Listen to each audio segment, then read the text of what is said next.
This is ESPN on ABC, brought to you in part by Samsung QLED TV, the official TV of ESPN College Football. Welcome to steamy Orlando and the 2018 Camping World Kickoff on ABC, presented by Wells Fargo. It's the top-ranked Alabama Crimson Tide against the Louisville Cardinals. The championship chase begins anew for the defending champs. Alabama top-ranked, Louisville opening a new era as big underdogs filled with belief and bravado. And welcome, Chris Fowler, Kirk Herbstreit. Thanks for joining us for season 13 of Saturday Night Football on ABC. And Kirk, the beginning of our 23rd year together on fall Saturdays. Man, time flies, doesn't it? It's awesome. And more college football finally the opening weekends here. Yeah, if we've learned one thing in all those years, no foregone conclusions in this sport. There were some stunners and some near stunners this afternoon. Man, watching the Appalachian State against Penn State game, a classic example. You're going back and forth. Maryland, second year in a row, knocking off Texas. We had a great game with Washington and what they did today against Auburn. So some great games and some big surprises, as you said. I mean, you just never know with this sport. It's a busy night. We will keep you posted. Right here, the sun set in the west, and Alabama arrived as the preseason #1 third straight year, trying to continue the best 10-year run in the history of the sport.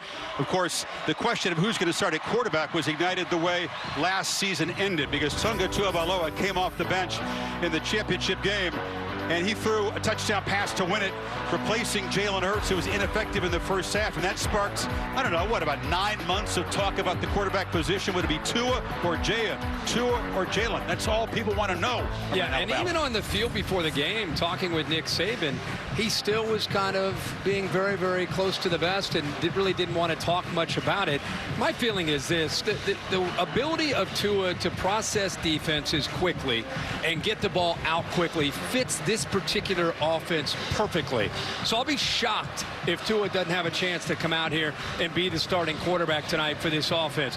He's made it very clear, Nick Saban has it, there is a place for Jalen Hurts in this offense. So I think Tua's going to start, and I think you're going to see Jalen at some point come in, because the guy's 26-2 as a starter, and he can bring a lot of things to the table as far as creating, running, and throwing the ball down the field. Yeah, certainly a plan to use both, and the players supposedly know what that plan is. We'll all find out together. They took on a Louisville defense that's got a whole lot of new faces, and that means the Louisville offense may have to score a lot of points tonight, and they're replacing, of course, the most decorated player in Louisville history. Lamar Jackson is with the Baltimore Ravens. He was Mr. Everything.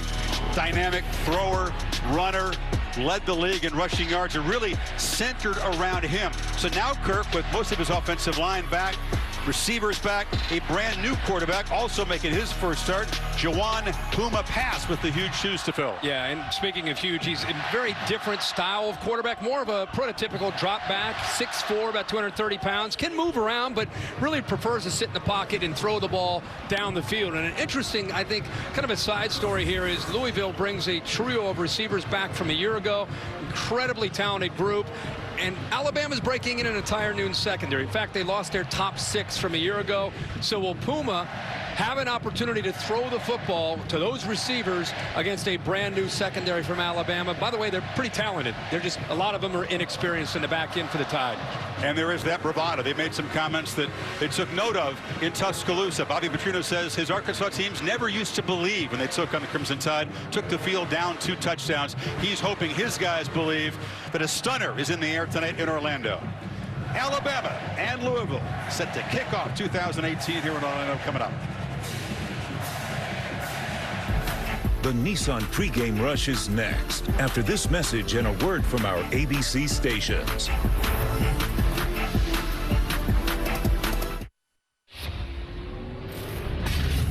The college football playoff lives on ESPN. Bama scores a touchdown. They win the game. Fires in the end zone. Touchdown! Alabama wins!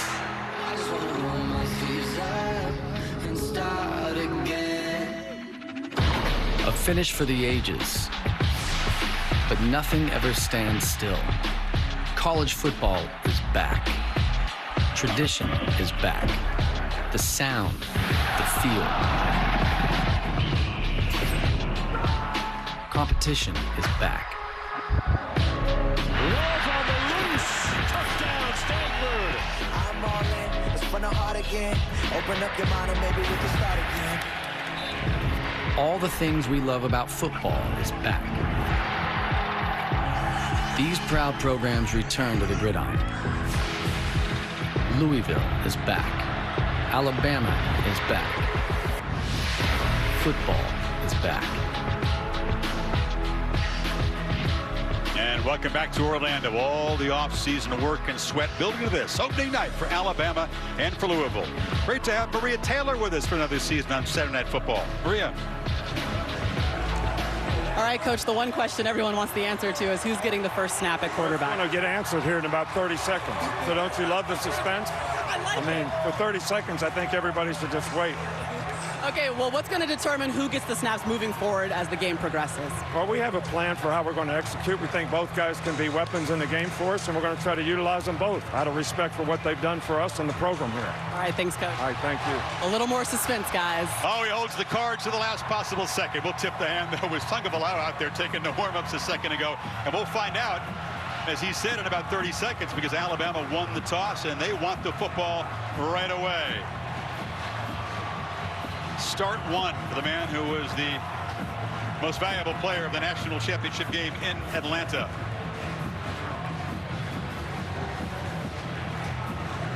Evan O'Hara to kick it away. Josh Jacobs and Trayvon Diggs are deep for Alabama. We got to look not just at the Bama offense, Kirk, but this Louisville defense that has lots of questions to answer. What a tough way to get things started. Yes. Because there may be some questions about who's going to run out there quarterback. We tend to think it's Tua, but there aren't a whole lot of questions around that quarterback position. All the questions are on the Louisville defensive side. It's a returnable boot. Now it's going to be out of bounds, and the flag is thrown. So the mental mistake right off the bat, and the Crimson Tide will get good field position. Yeah, not exactly the way you want to start the 2018 season for the Louisville special teams. We look in that huddle, and as he said, you can wait 13 seconds. There's 13. And I said, if he trots out on that field, I just feel sorry for defenses trying to defend this offense. 11 touchdowns on 77 attempts last year. That is scary. Hear the crowd's approval here, the Alabama faithful, when 13 came trotting out. A squadron of talented backs. Damien Harris, the veteran, gets the start, gets the ball, slips as he gets the handoff and stumbles forward for 2 yards. Yeah, and anytime you play Alabama and you get questioned for an entire month, it's almost like a bowl prep. But this is the opener. Louisville's defense with all those new faces. Bobby Petrino, they've been answering questions. How in the world do you match up to Alabama? You're going to come out and play with your hair on fire. You just better be disciplined, because they'll pick you apart if you're not. Tagovailoa's first pass attempt. No, he spun around and dropped for a loss. Louisville's defensive front, which has got a whole bunch of new guys, storms in there. Yeah, G.G. Robinson, Chris, right in the middle. Watch him able to move around, use a little bit of a stunt, use some quickness, bounce around.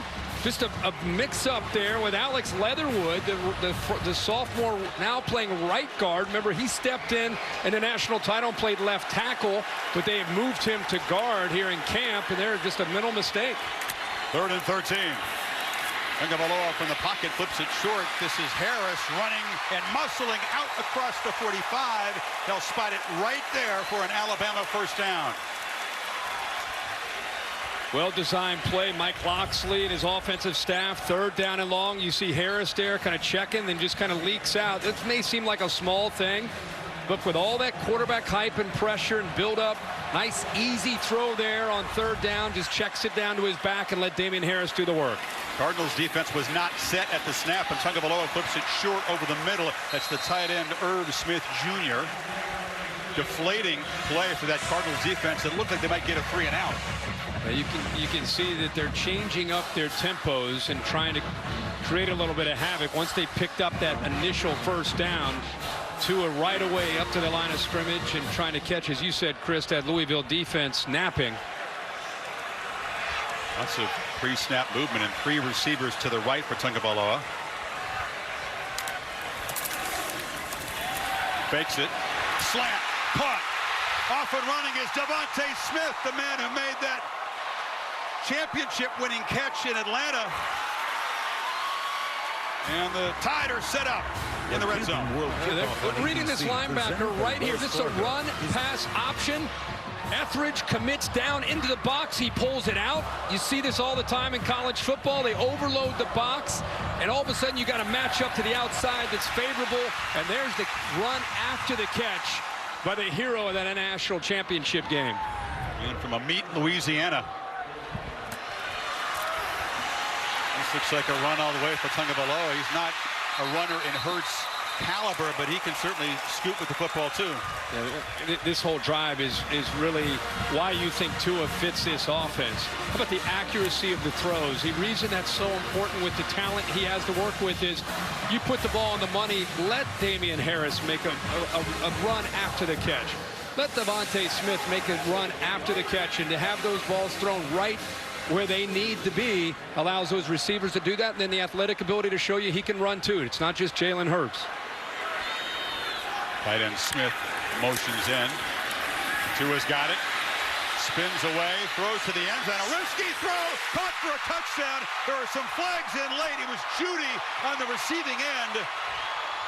They may have roughed the quarterback, but Tagovailoa has taken the Tide to the end zone, off and rolling in 7 plays. He is still down, though. 2 flags came out immediately. Going on the field is a touchdown. Personal foul, roughing the passer. Defense, number 17. The 15-yard penalty will be enforced on the kickoff. It's Dorian Etheridge, who became the first true freshman to lead Louisville in tackles last year. Yeah, we circled him a little bit earlier. He's right here. Watch him move to the outside, then decides to come in, commit, and then comes in and hits him low. Not only did he get tackled, but his head whiplashed onto the turf. Good to see him. The reaction from the crowd is him jogging off the field.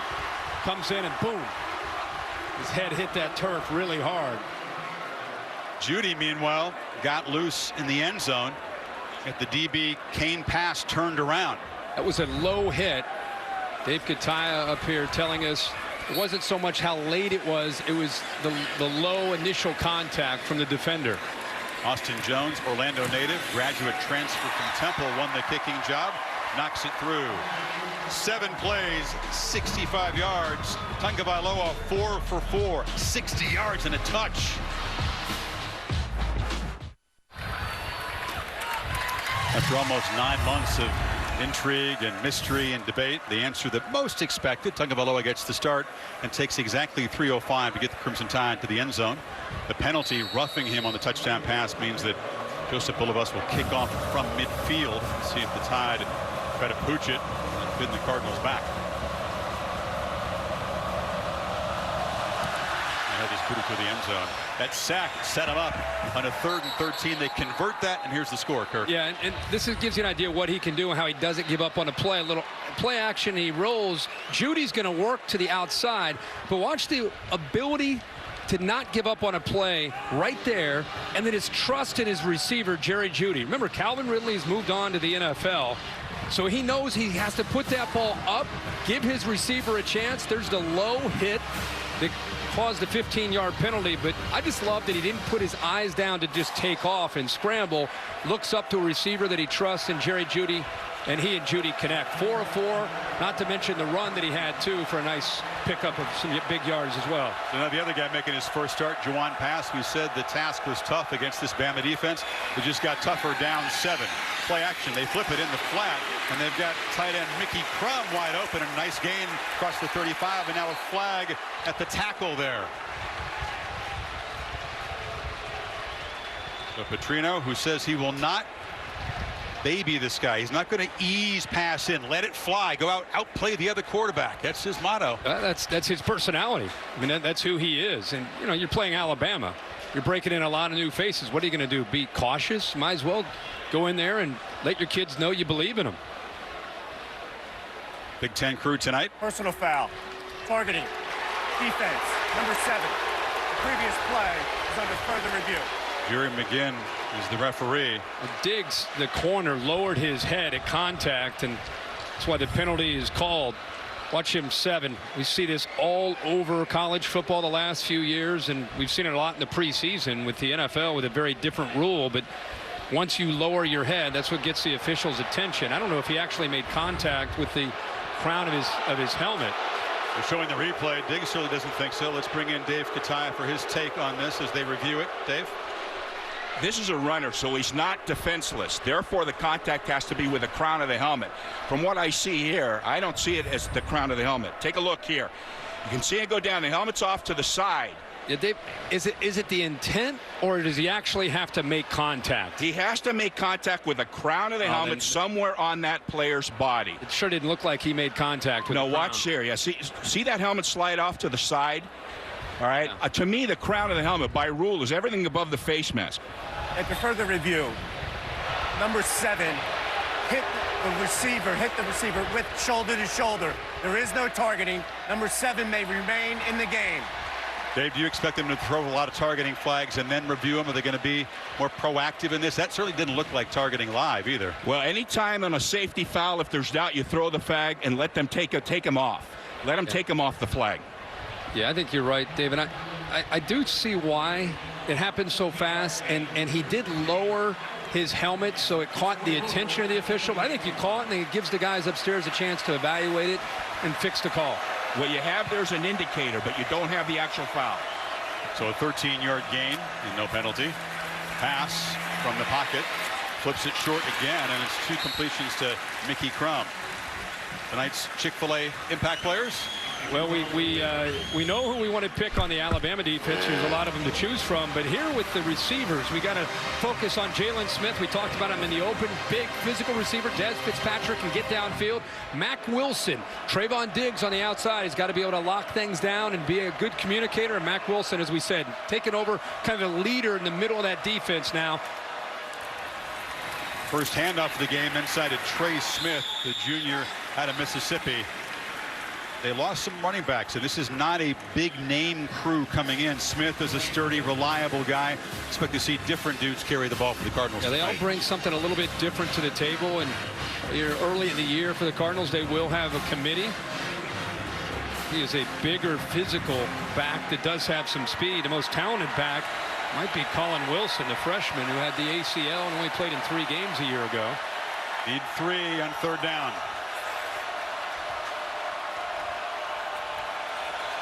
And Smith in motion to the left.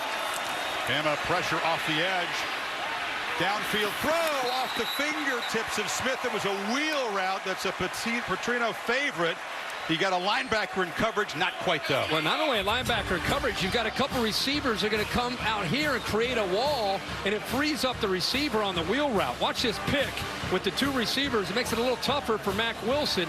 Not a high percentage throw there on 3rd and short, but actually put it where his running back, Trey Smith, could have been able to not only get his hands on it, but should have come down with a catch. Nice ball there by Puma Passier.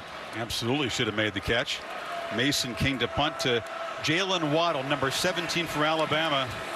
One of the newcomers on this team is a freshman from Houston, small, very fast guy. They believe he can make a contribution as a returner, as a receiver, and he steps up and makes a fair catch at the 20-yard line. So Tua and the Tide back to work up a touchdown here in Orlando. The Camping World Kickoff on ABC, presented by Wells Fargo, is brought to you by Camping World, America's #1 RV retailer since 1966. Wells Fargo, established 1852, reestablished 2018. And Ford, going further so you can. One of the headlines of Saban's 6th championship trip to Bama was the contributions made by the true freshman in that game. You know about Tagovailoa. Najee Harris had a frustrating regular season, but he was the man carrying the ball down the stretch. Ruggs made a catch it for a touchdown that started the rally. Leatherwood played in the 2nd half in an overtime. I mean, these guys didn't just play. They're on the field with the game being decided. You know, late in the 4th quarter into overtime, you got 6 true freshmen playing on that offense a year ago. Josh Jacobs, junior, who's been off injured. ankle surgery in the offseason, now in the ball game.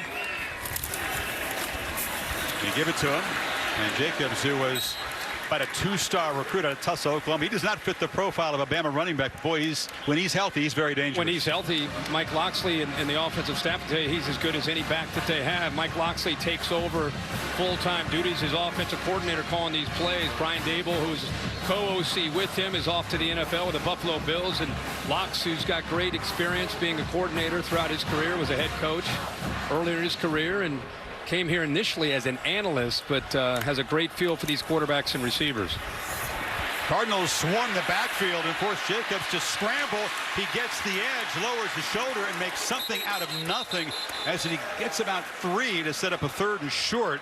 Michael Boykin came in quickly, but Jacobs reverse field. I was going to say that, you know, this Louisville defensive front, and it was a big question mark coming into this year just because there's so many new faces, but these first couple drives, I know they've given up a touchdown, but I've been impressed with their ability to get penetration. They're getting into that backfield. Now let's see what happens here on 3rd down. Tight man coverage here. That's usually where you see some crossing routes from Alabama.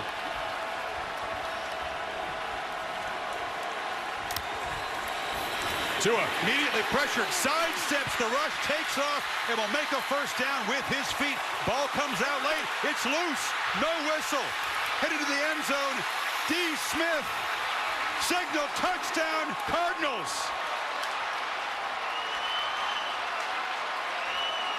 Well, we're definitely going to take a peek at this to see if the ground caused the fumble. He went airborne, and it's just a matter of whether or not he held on to the ball, because once his elbow or his arm hit the ground, it's when the ball came out. But was it juggling before he hit the ground? Look at the ball. Throwing on the field is a touchdown. I think he's down.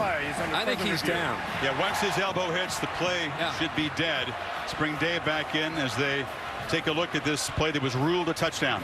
What you need to look at, does that elbow hit the ground before any ball movement? Now, he has the ball securely there. To me, he's down. He's got control of the ball. I think you could see that live. It looked like the ball came out because the surface created the, I mean, he'll be down at the 36. It'll be a 1st down for Alabama. That was a 3rd down conversion. D. Smith, who's an Alabama native, scooped it up and ran it in. Thought he was going to make a play against his home state team. We will see if they take it off the board. I've got him down all the way on this. Yeah, pretty unanimous up here. What about the move that he made to escape? Because, again, the Cardinals swarmed him, Kirk. Yeah, and if you're going to play man-to-man against any quarterback, and it's not just Jalen Hurts that can run, you've got to have a linebacker, or you have to have a spy to account for the quarterback who's going to take off. Tua recognized right away he was going to throw the crosser to Smith, but came off of it, takes off on a scramble. You can see still has possession of the ball, still has possession, and then once he hits the surface, the ball comes out, and that's where the ball will be spotted. That was the break Louisville needed, you know, obviously, Chris, in this game. Dennis Lipsky is the man in the replay booth from the Big Ten, in charge of working with McGinn. This officiating crew here early in the game, they haven't had an easy game to call, and they've been all over it so far. This is a bad development for Louisville. Jonathan Greenard, their junior defensive end, one of the most athletic, disruptive players on that defense, being taken to the locker room. Yeah, 7 sacks a year ago, 15.5 tackles for a loss. The one guy, when you look at their roster, the one guy that comes back, as you said, Chris, with that experience and kind of twitch off the edge, great speed. He would be the one player in the defensive front you wouldn't want to lose. Right. He looked like he was in a lot of pain there walking off this field. About to get the official verdict. It's been a methodical review.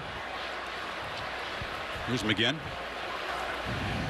After further review, the runner was down prior to losing the ball. The ball will be placed in the left hash, 35-yard line, the back of the ball, middle of 35. Be 1st and 10. Clock operator, please reset the game clock to 8:47.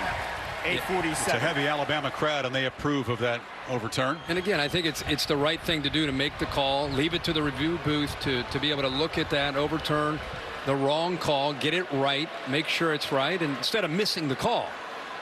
You know, I'd rather have that the way it was executed there is perfect. So it's the close calls and the plays not made. The catch that wasn't made by Smith on that wheel route on 3rd down that touchdown taken off the board there. Be careful. A lot of these throws have been underneath, crossing routes. He's got a big arm, and he's not afraid to take a shot at some point. It's like play action. He was looking downfield, but again, heavy pressure, just turns and heaves it out of bounds. He's not getting any time at all. No, they're getting right through that offensive line. Now they're bringing pressure. That time they brought a corner blitz. Sturgill actually was coming off from the left of the offense.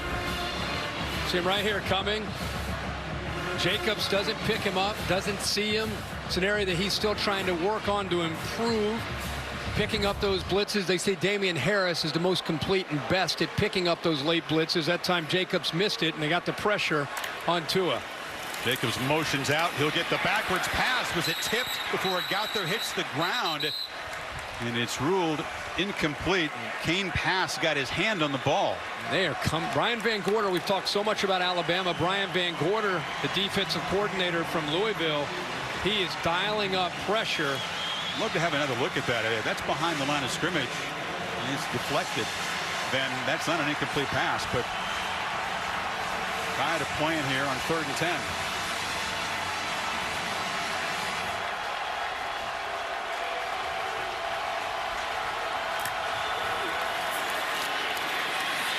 And catch is made downfield. Smith again got free.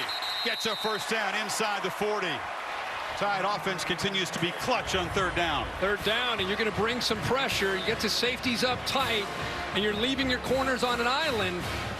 You're either going to make a big play and pressure them, or you're going to leave your receivers or the corners on an island, which is a tough thing to do. It's Sturgill who can run, but a good route, well-timed between Tua and Devante Smith, and they pick up another first down on 3rd down. They've converted 3rd and 13 and a 3rd and 10 so far. Two-back look on first down, and taking the handoff is Najee Harris, one of those freshmen who came in and made a big impact in the second half of the championship game, and he hopes to be a big part of the offense now as a sophomore. You know, depending on who you're a fan of at home, you're looking at Alabama and you're thinking, boy, they're 3 of 3 on 3rd down. Tua looks very poised underneath some pressure on 3rd down, throwing the ball pretty accurately. And if you're Louisville, you're thinking, fellas, you're getting this offense into 3rd down. You got to come up with a big stop to try to get Alabama's offense off the field. That's one dimension that Tagovailoa brings, though, success on 3rd and long. In the pocket, this time has good protection. Now it breaks down a bit. Trying to buy time, gets free and flips it underneath. It's Smith again, the outlet man, and Devante Smith breaks free, loses the football, and the Cardinals, it's a scrum. Did he get it back? No, Louisville this time does make the takeaway. Dorian Etheridge on the recovery as Smith lost the ball in the red zone. How about the hit here by this defense? Flying around, trying to get the ball freed up. It looked like D. Smith got in there 11 to knock the ball free. Etheridge is there as the linebacker. Got a few. Watch 11 come in here. Boom, that hit right there. Like the corner also got involved there, lowered his shoulder and maybe knocked that ball loose. Actually the safety. Trayshawn Smith. So Trayshawn Smith and D. Smith, the two safeties, involved in that contact to jar the ball loose. And Louisville has the WBC belt. This is in honor of like the Miami turnover chain. Muhammad Ali, of course, a Louisville native. To honor him, they've got both a turnover championship belt and some boxing gloves. If an offensive guy makes a play, a couple of Ali autographed boxing gloves. All started with the turnover chain down at Coral Gables last year. Empty backfield for pass. They take over from the 17. Flips it into traffic, incomplete. Tried to squeeze the ball into to Seth Dawkins, and Deonte Thompson broke it up. So Bobby Petrino, known as one of the more innovative offensive minds, has gone up against Nick Saban's defenses when he was the head coach at Arkansas. And when you're breaking in a new secondary, you got to expect Bobby Petrino to give a lot of different looks, try to create some confusion with a lot of personnel groupings, a lot of different formations, a lot of different motions, try to affect the communication of all those new players on that Alabama defense. This is Day Williams, part of that running back by committee who plows for 4. Because as good as Nick Saban is and his defensive staff, it's still the first week. So he probably went through not only tape of Louisville the last few years, he probably went all the way back to Arkansas and looked at an entire library of film to try to make sure that these players were prepared for all these different looks. And then you have to be able to execute it and get the call and do it in the blink of an eye. And the Cardinals need 6 to move the chains and keep that defense off the field. And now a flag. They have 12 players out there, it looks like. Legal substitution. Offense. 12 players in formation. 5-yard penalty. 3rd down. A lot of teams would like to put 12 out there on offense against Alabama's D. Well, that's part of when you go fast and you're doing all these different personnel groupings. You're doing all these different things. Sometimes you can confuse yourself. And that's what they did there. And now they had a somewhat of a manageable 3rd down. And now this is Alabama. This is their wheelhouse. They get you to 3rd and 11, 3rd and 12. This first quarter has really been about 3rd downs. Alabama has converted them. Louisville 0 for 2. Now they need 11. Pass in the pocket. High throw incomplete. Tried to deliver to Tutu Atwell. Thompson in coverage again. Atwell, freshman from Miami, an electric playmaker. Well, Deonte Thompson, to me, came very close to interfering if he didn't interfere with the freshman receiver. He's sitting in the middle of that field. Ball is thrown. You can see he got pressure. Boy, it was very, very close to being interference there, which would have given them a 1st down. Defensive guys would say perfect timing. Right. Waddle, the punt returner. Set up at the Alabama 40.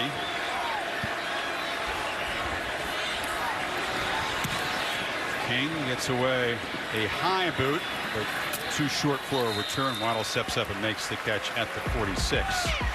Cardinals hang it in. Down 7 midway 1st. When Tua signed with Alabama, the Tagovailoa family moved to that state. And Tua's younger brother, Talia, also a talented quarterback. He's a righty, plays for Thompson High School. Last night, lit him up for 5 touchdowns, no interceptions. He said, yeah, it was sort of subpar. I've got a lot of work to do. Verbal commit to Alabama, class of 2019. Rich get richer. Tua, meanwhile, back to work from the 45. This is Damien Harris who breaks free. Damien Harris barreling down inside the 25. First huge play from the Tide run game tonight. Now the linebackers from Louisville just get lost here. You'll see a crease off the double team up through the middle here off the left side. Nice block there. Lester Cotton does a good job. Linebackers to the outside, and Alabama's going fast after the 1st down. And they flip it in the flat. Catch made by Jalen Waddle, and the freshman with his first career catch moves the ball down inside the 15. Well, I can't wait to watch more of the true freshman Waddle. Coaches have told us even in camp, they knew watching him on film. It's another thing to see it in camp against your own defense. You give him the smallest of spaces and he's going to get through and get a lot of yards. They say he's as quick as anybody they have. Top 5 wide receiver recruit. Houston Private School Player of the Year. And now Harris picks his way. Now he's got a couple of 1,000-yard seasons. It's a rare senior running back who comes back to start for Bama. Yeah, he's been a great back his whole career. People wanted to throw other backs out there in front of him. Damien Harris is as rock solid as any football player you're going to find in the country. I remember watching him as a freshman going up against some big players on that Bama defense and just kept going at him and kept going at him and earned, I think, a lot of respect from the Bama defense that year that went on to win a national title. He's a tough kid. Tied 3rd down again. They need just 1 yard, and Harris slams for a 1st and goal. He's a guy that, remember, altered his diet, got rid of the junk food and the desserts. He's dropped about 10 or 15 pounds, looks very quick. Yeah, and he could have gone out and played in the NFL. And when you talk to him about coming back, he said, I wanted to be a leader on the team, not just come back for my senior year. He said, I've kind of been a little bit on the back burner. It's my senior year. People looked at me. This is what I wanted. And Alabama fortunate to have him as a leader of this team. Tide again threatening. Tagovailoa, high throw, tried to get Judy on the slant, too much on it. A well-designed play. You run the ball, you lull those linebackers and safeties asleep, get their eyes in the backfield, and that's just being one step ahead of the defense by Mike Locksley. Good job of trying to sneak that in right behind that linebacker. It was there, just overthrown that time by Tua. Harris, by the way, wants a future in broadcasting. He'd be great. After some years in the NFL. Yeah. Very analytical guy. It's a run all the way. Tua makes a cut and scores untouched. Harris on the block. And the Tide quickly cash in good field position. You know, I said when if Tua trots out on the field, I feel bad for defenses because they're going to score 45 or 50 against most anybody they play. I might have undersold that, actually. You get up the estimate? I think 55 to 60? I think I may have to. It's like giving somebody you're in a 100-meter race and you're giving them a 50-meter head start when you let this offense get ahead of you. This is not the old school Nick Saban Alabama, just wear you down with defense and running game. They are going to score on anybody that they play. Tua stays out there as the holder for Jones' extra point, but a flag. Now, partner, we're 10 minutes into the season. That's a bold proclamation. It's going to resonate all throughout the state of Alabama. Let it resonate for 2, maybe 3 more years. And throughout the SEC, I might add. Legal substitution. Defense. 12 players information. Penalties decline. If 13 is healthy, their offense is going to be very tough to stop. So it was the 91st pass offense in the country last year. You're predicting an improvement on that. Yeah. Okay. Just yeah, I think so. If you look at Alabama, their last 5 games against Power 5 teams, they didn't score over 31 points, but they are on that pace tonight. Tagovailoa has thrown for 1 and now run for 1.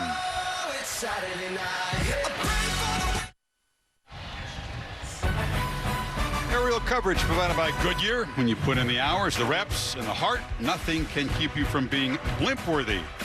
Goodyear, more driven. Well, tomorrow here on ABC, it's another Sunday night kickoff matchup for you. It's number 8 Miami takes on the Bayou Bengals, ranked number 25, AT&T Stadium in Arlington. Coverage at 7:30 Eastern Time, also on the ESPN app.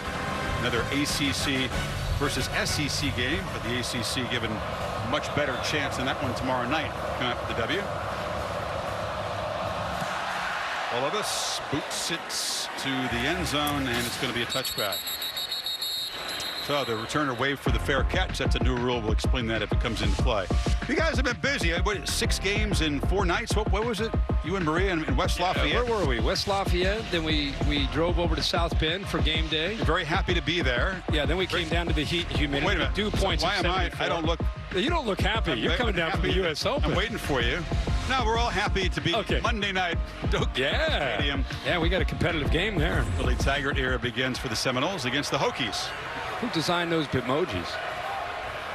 That was not grim. I was happy to see you guys. Pass. Gets it under pressure and heaves it downfield. Incomplete. A flag comes out as Jaylon Smith was being covered there by Xavier McKinney, and it's going to be interference. Love that Bobby Petrino comes right back, believes in his quarterback's big arm, continues to want to test his secondary. Actually got behind McKinney, who's known as more of a big hitter than anything. Pass interference. Defense, number 15. 15-yard penalty from the previous line of scrimmage. Automatic. First down. Some hand fighting there. Not a whole lot. No, and the fact he got his head turned around, and eventually he gets that head turned around. Usually the hand slight jersey grab a little bit there. There's a slight jersey grab in the front. You got to grab it and turn. It was gray area. It could have actually been called either way. 15-yard penalty moves it to the 40. Creates the second first down of the night for the Cardinals. That's Smith in motion. And they hand it off inside. And busting for a nice gain is Trey Smith. Maria? Well, Chris, Jaylon Smith, we saw him getting the penalty called. He's working hard, going deep, but he had an appendectomy on August 1st. It was his birthday, and he actually lost 10 pounds on his way trying to get back to camp. He had to go to the treadmill, then the elliptical, and then work his way back into being able to actually make it to the field. And this is his first time being tackled at all after having that surgery. I asked Petrino, was that a concern? He said, well, I mean, he didn't feel like he wanted to risk getting him hit in practice, so he kept the protected jersey on. But there's no jersey tonight that's going to protect you from the Tide. Pass immediately pressured, flips it short, and the catch made over the middle by Dawkins. Immediate contact. That's right near the first down marker at the 50. And they will place the football down just with the nose at the 50, and it is a first down. Yeah, Louisville fortunate to get that ball off. A really nice job by Puma Pass. Time Bentley, the center, just did not pick up the blitzing middle linebacker Dylan Moses, and Pass showing you he doesn't have Lamar Jackson quickness, but enough to get away from that pressure and get the ball off for that first down. He's a powerful guy, though, isn't he? He is. Looks even bigger than 230. Sure does. And he tries to test the middle, but the Tide defensive line swarms him. Raekwon Davis and the backer Christian Miller combining. They'll lose 2. Well, this is a read. He's actually reading Christian Miller, and his initial movement looks like he's going to take the back, but then at the last second, Christian Miller is kind of playing a cat and mouse game. He shows that he's going to go for the back and then immediately collapses down. So very tough read by Pass. He looks like he's going to tackle the back. How about Christian Miller quickly coming off of the back and collapsing down and making that play? That was beautiful. Yes, Petrino, all those years against Saban's defense. What's the toughest thing? Controlling the front. They're just so good year in, year out at the defensive line. Guys move on and they get plugged in. Here's a screen in space, and the catch is made out there by Smith, who's knocked down after a short gain by Deonte Thompson. Good call, because the Tide were bringing a bunch. Kind of a quick little wheel. I love that they had both the right guard and the right tackle out in front, McNeil and Becton. Ball was caught behind the line of scrimmage, so even though you had those linemen 5-7 yards downfield, it's still okay. Guess what? It's third down again, and the Cardinals need 8 to keep the drive alive. Tide bring pressure again. Pass rolls away. He's got a lot of room to run. And Jaylon Puma Pass scoots for a first down near the Alabama 35. Not Lamar Jackson, but he can move. You know what he saw was he recognized right away the pressure right here, and then they lost contain to the outside, and he didn't hesitate. Chris, watch this. Feels it and then immediately takes off. Sees downfield, the man-to-man. Defensive backs have their backs to the quarterback, so he just had to outrun the linebacker to the corner to pick up the first down. Nice job again by Puma Pass. That would make Saban crazy. Losing contain on a 3rd and long, letting the quarterback run for it. Inside of a final minute of the first quarter. Pass pressured again, flips it over the middle, and the catch is made. Des Fitzpatrick, another veteran in that receiving corps, and they move the chains again. Boy, this is good job by Puma Pass. Watch the linebackers flow, and then they're going to open up a vacancy back behind them. See how quickly they're getting out and going this way? And here comes your receiver on the backside. He throws that ball quick enough back against the grain, which is tough to do, but because he got rid of it so quickly, it gave his receiver a chance, and they have 12 men on the field again. Well, they're 0 for 2 trying to get away with that. Substitution infraction. Offense. Oh, boy. More than 11 players in formation. He cannot afford to give away yards against this defense. You know, Petrino said that Pass is most comfortable, Kirk, on those over the middle, those crossing routes. He sees it well. He trusts it. It's a different looking passing game than Lamar Jackson. It would loop the ball downfield, more to the edge, I think. I agree. I think it's more of a, oh, that's great to see. Grenard is back after going into the locker room, the defensive end. Looks like he may have a cast on that hand that he was holding, but you're right, it's more old school Bobby Petrino, more Ryan Mallett, more some of the other bigger quarterbacks that he's worked with in the past, as opposed to the electrifying Lamar Jackson that you might get once in your lifetime. So total yards, Alabama 183, Louisville 60, 14-0 at the end of 1 here in Orlando. Back after this message and a word from your local ABC station.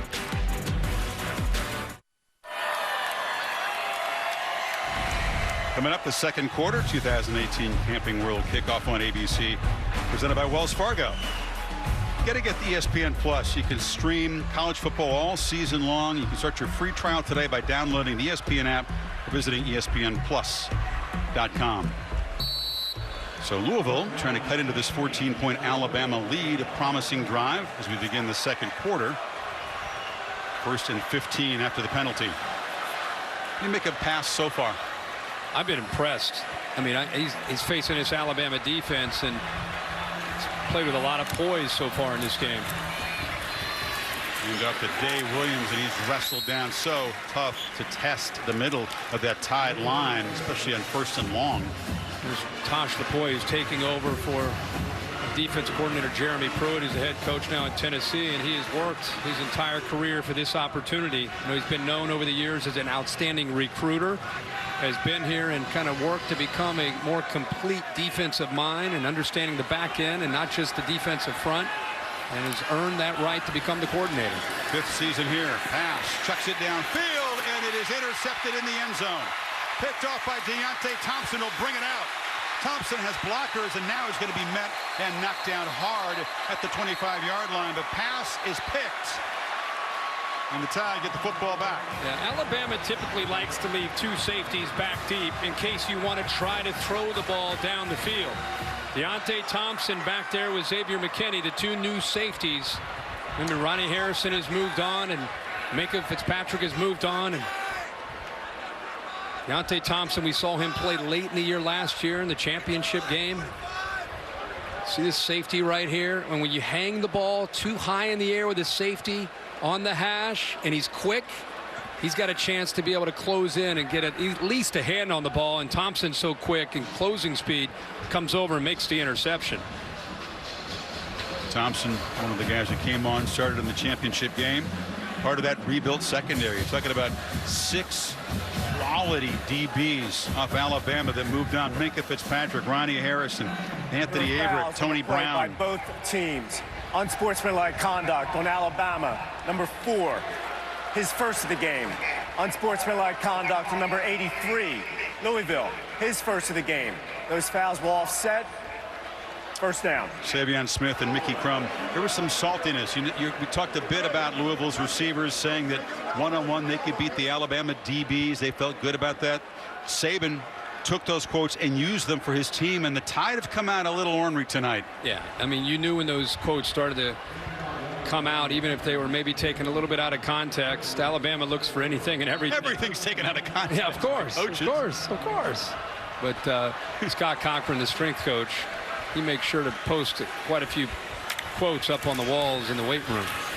Najee Harris on the delay, bangs up the middle for 5 yards. If we go to Cassidy Hubbard in the studio for a quick update. Thanks, Chris. Dr. Pepper championship drive. Number 12 Notre Dame up 21-3 over number 14 Michigan. Now Shea Patterson hasn't been able to find the end zone just yet, but Ambry Thomas certainly does on this 99-yard kickoff return. The Wolverines now 21-10. They trail in the second. Chris, Herbie, back to you. Thanks, Cassidy. We're shut by 11. Tagovailoa on a slant in traffic. Nice catch by Jerry Jeudy. Gets out across the 40. For those of you just tuning in, wondering how things went, this whole quarterback controversy, or whatever you may want to call it, Tua has been the guy from the very beginning of this game, and it has looked outstanding so far. Throwing the football 8 of 11, 121 yards for a touchdown and in complete command. 7 completions in the first quarter alone. You know, Alabama didn't have an entire game last year against a Power 5 opponent where they completed 7 passes in the first quarter. This is his first start. He's already done it. Low snap. Collects it. Looks downfield. Running free. Jalen Waddle makes the catch inside the 10. The sign of things to come for the talented Tide freshman out of Houston. But he needed time here because this is a play that took some time. Watch the receiver Jeudy right here work across the middle, which occupies the middle safety. Take the safety away, open up the middle, and it takes time. Good job by the offensive line, and the true freshman extends at 5'10", 177 pounds to hold on to that football. Finger trick grab in the back of the football. Now Tagovailoa barrels ahead, muscling toward the goal line, and knocked down just short. It is a thing of beauty to watch that lefty spin the football deep, isn't it? Wow, it was. And what's even more impressive is he follows that beautiful pass up with a quarterback run where he looks like a fullback running over top of the safeties and linebackers almost into the end zone. Harris reaches, lost the ball, tried to break the plane with the football. It came out. He was able to grab it at the 1. D. Smith collapsed down. Both ends on the edge there. D. Smith on one side and Dorian Etheridge on the other, just completely coming down to try to take away that inside run, and actually they were able to get there before the big fella Najee Harris had a chance to get into the end zone. You got to be so careful reaching that ball in traffic. Oh yeah. 3rd and goal.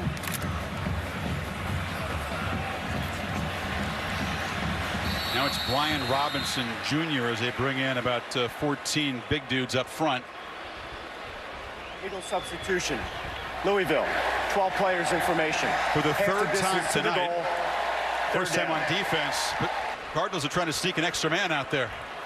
I was kidding about the 14. It just looks like that for Alabama, but Louisville's got to get things sorted out in the sidelines over there. Brian Van Gorder talking to one of his players. It's first week. You try to prepare the best you can and trying to adjust to the different personnel groupings, and guys are making some mental errors. 3 tight ends, and Robinson says, I'll find the end zone.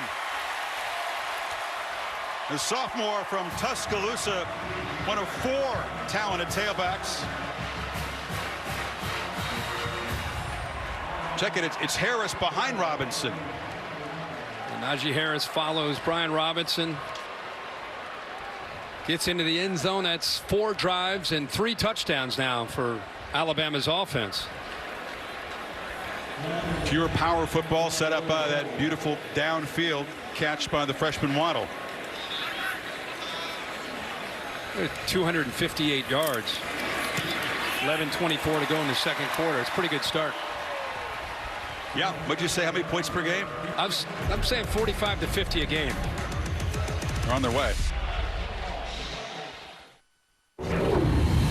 Hubbard with your DirecTV, more for your college football things. Cincinnati taking on UCLA over on ESPN. Kazmir Allen busts out a 74-yard touchdown run to tie things up at 17 for the Bruins. Just of note, Wilton Speight left this game with an injury. This one in the 3rd on ESPN. Chris, Herbie, Maria, back to you. What are your expectations for Chip Kelly and the Bruins this year? I think he's already dealing with Wilton Speight with an injury, but I think they're always going to have talent at UCLA. I think they're 7, 8 maybe this year. In the conference. 7 or 8 wins overall. That'd be a great year for them. Virgil at the goal line. And he's penned in and knocked down short of the 15. Chris Felica, the Bear, joined us. I want to see how his picks are doing, but he's also got the Aflac trivia question for us tonight. Well, 1 and 2 on the board today, so under 500 per week, but that's okay. That's all right. A lot of time to go. Time. By the way, Alabama, this is the 104th week they've been number 1 in the AP poll all time. Looks like they're well on their way to 105. Which team holds the record for most weeks ranked number 1 in the AP poll? Now, you're a Miami graduate, so you're going to say the Hurricanes could be maybe Nebraska, Oklahoma, maybe USC. I'm going to say maybe. I don't know if you go to the Bud Wilkinson era, Oklahoma. The poll era began in 1938. I'll go Nebraska. You go Oklahoma. All right, Bear, give us. I'm surprised neither of you got the answer to that Aflac question. It's Mr. Herbstreet's alma mater, Ohio State, 105 weeks. Looks like that record is going to stand for probably 2 more weeks as Todd look well on their way to 105, 106, and beyond. Bear, they're pretty scary with Tua, huh? Yeah, it was a pretty impressive first quarter. Pretty good. They've been number 1 at some point in 11 straight seasons. That's also a record. Pass down 3 touchdowns now, has a man wide open, and Smith out of the backfield. This time he makes the catch, gets the block, and a couple of times they've gotten the running back loose in the secondary. This time they make the play. Yep, they snuck him out of the backfield, and the Alabama linebackers lost him. So we've been talking on and on and on about Tua in the offense, but Puma pass and this offense from Louisville's had their opportunities, and Bobby Petrino is dialing up those plays and those formations and confusing Alabama. That time you saw free Trey Smith. Nobody picked him up out of the backfield, and an easy throw for pass. 27 yards. Holden Wilson replaces him at running back. Pass gets the low snap, and then has a man wide open, and running across there is Seth Dawkins. So this is what Saban sort of feared, the communication between some new guys back there. And I also like the urgency and the tempo where you're trying to put your foot on the accelerator. You're putting that talented Alabama athletic defense on their heels. And Puma Pass, I think more and more that he is throwing the football is settling into this game. He had 2 receivers picking on Dylan Moses that time and made it an easy throw. And a flag just before the snap. Prior to snap, false start. Offense, number 33. 5-yard penalty, first down. Yeah, it's tough enough, Kirk, against this Tide defense, but 5-yard penalties frequent tonight, making it even more difficult. Yeah, this is not the defense that you want to be 1st and 15 and 2nd and 15, those kind of things. And as much as we talk about Nick Saban getting frustrated with mental errors, Bobby Petrino can get as frustrated as anybody. He can make it tough on officials over there. Yeah. Dave can speak to that. Bobby will give him an earful. He's on the Mount Rushmore of coaches that make it tough on the officials. Says Kataya. Low snap, gets away, pass, tries to cover it and slides down way back at the Louisville 44, and the Cardinals are going the wrong way. You just talked about penalties and how much that can hurt you. Also, a bad snap by this time Cole Bentley just does not get it up to pass. He's a first-year center. He moves over from guard, but he did a lot of snapping in practice last year. That's uncharacteristic. Yeah, it's the first time we've seen a bad snap tonight where it's so low. And Puma tried to actually field that. And just the ball got away from him. 2nd and 26. And make a couple positive plays, and then it's the penalty and the low snap, and they're back in their own territory. Pass, flips it far side, dangerous, just over the fingers of Diggs, who thought he might have a pick. Well, he got confused there. This time he thought Diggs was going to stay with Jaylon Smith. Watch Diggs out here start to sink. And instead of staying with the wide receiver, he comes off of him, and that's what caught pass by surprise. He was expecting a man-to-man look. Instead, they went zone late. They showed man, went to zone, and Puma Pass did not pick up on that, and he's very fortunate that was not a pick 6 by Diggs. Traylon Diggs could have stepped in front of that and walked to the end zone. Diggs, a guy who was mentored by Minka Fitzpatrick. That secondary learned a lot. Pass now downfield, and this one is going to be out of bounds. Thompson thought he had another pick, but couldn't collect it inbounds, and it continues to be a little salty down there between the DBs and the receivers. Yeah, but I'm telling you, not just tonight, but if you see a half safety, which again we showed earlier when Thompson made the interception, this kid has such closing speed. You put the ball in the air when he's over there on that hash, you better throw it on a line because he's going to come over. Look how quick he is and accelerating, and I know it's out of bounds. I just love to see how quick he comes over there to take that throw away. It's tough to get it in there into that hole between the corner and the safety with Deonte Thompson on that hash. Mental errors ruin a once promising Louisville drive, and King boots it down to the 15-yard line, and there's Waddle, who had the big catch earlier. Look out, bounces off a teammate, still pinballing around. He's just an electric guy. It's going to be like that when he touches the ball for his career at Alabama, right? Oh, yeah. 8:05 until halftime. See if Tua is still in there when the Tide come back on the field. The Camping World Kickoff on ABC, presented by Wells Fargo, is brought to you by Nissan. Innovation that excites. Westin Hotels and Resorts. Let's rise.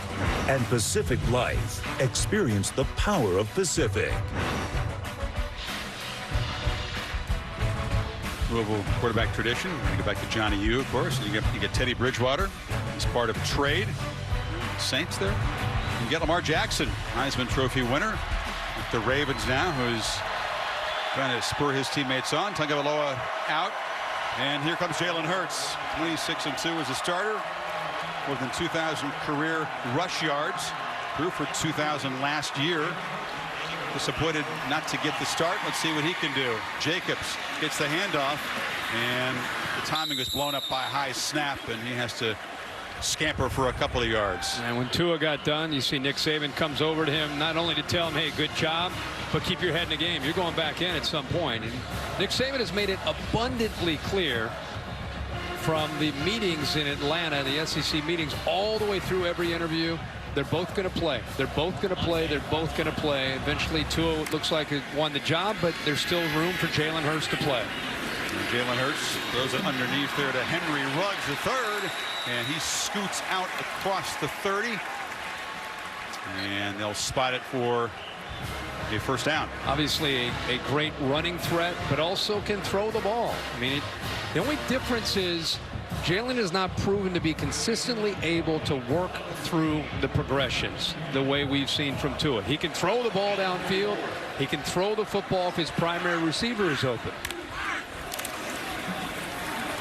And there's a first down handoff to Jacobs. Hey, listen, what Tagovailoa has done, Kirk, 7 plays, 65 yards touch, 8, 67, and then that fumble. 6 plays, 55 yards touchdown, 6 plays, 75 yards touchdown. I mean, they're up for 3 scores here, but this is a very important moment and an important drive for Jalen Hurts. I think we just got to continue to go back and remember this young man is 26-2 as a starting quarterback in his first 2 years at Alabama. Led him to 2 national championship games. I mean, he doesn't have to apologize for who he is as a player to anybody. Play action across the middle, just over the outstretched hands of Herb Smith.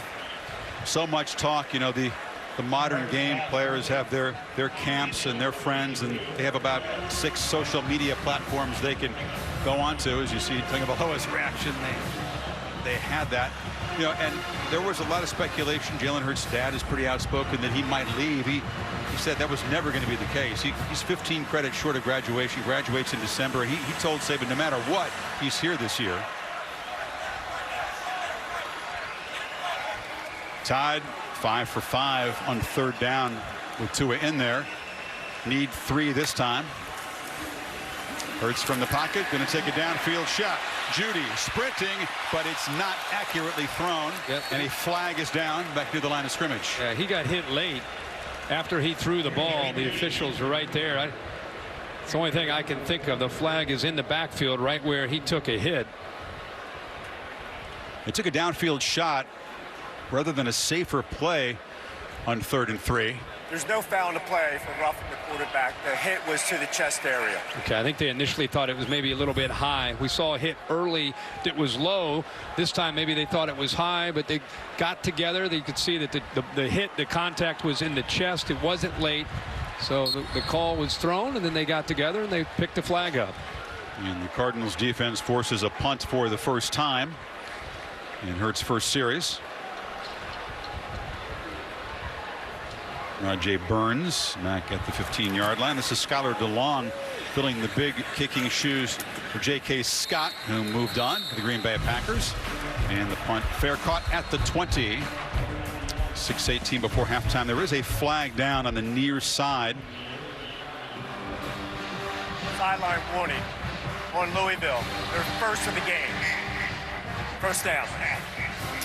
So Petrino's offense go back to work trying to cut into this lead before the break here in Orlando.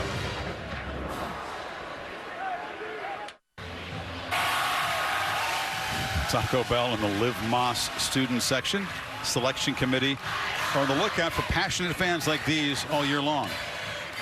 So the selection committee is even looking at the opener and beginning to judge.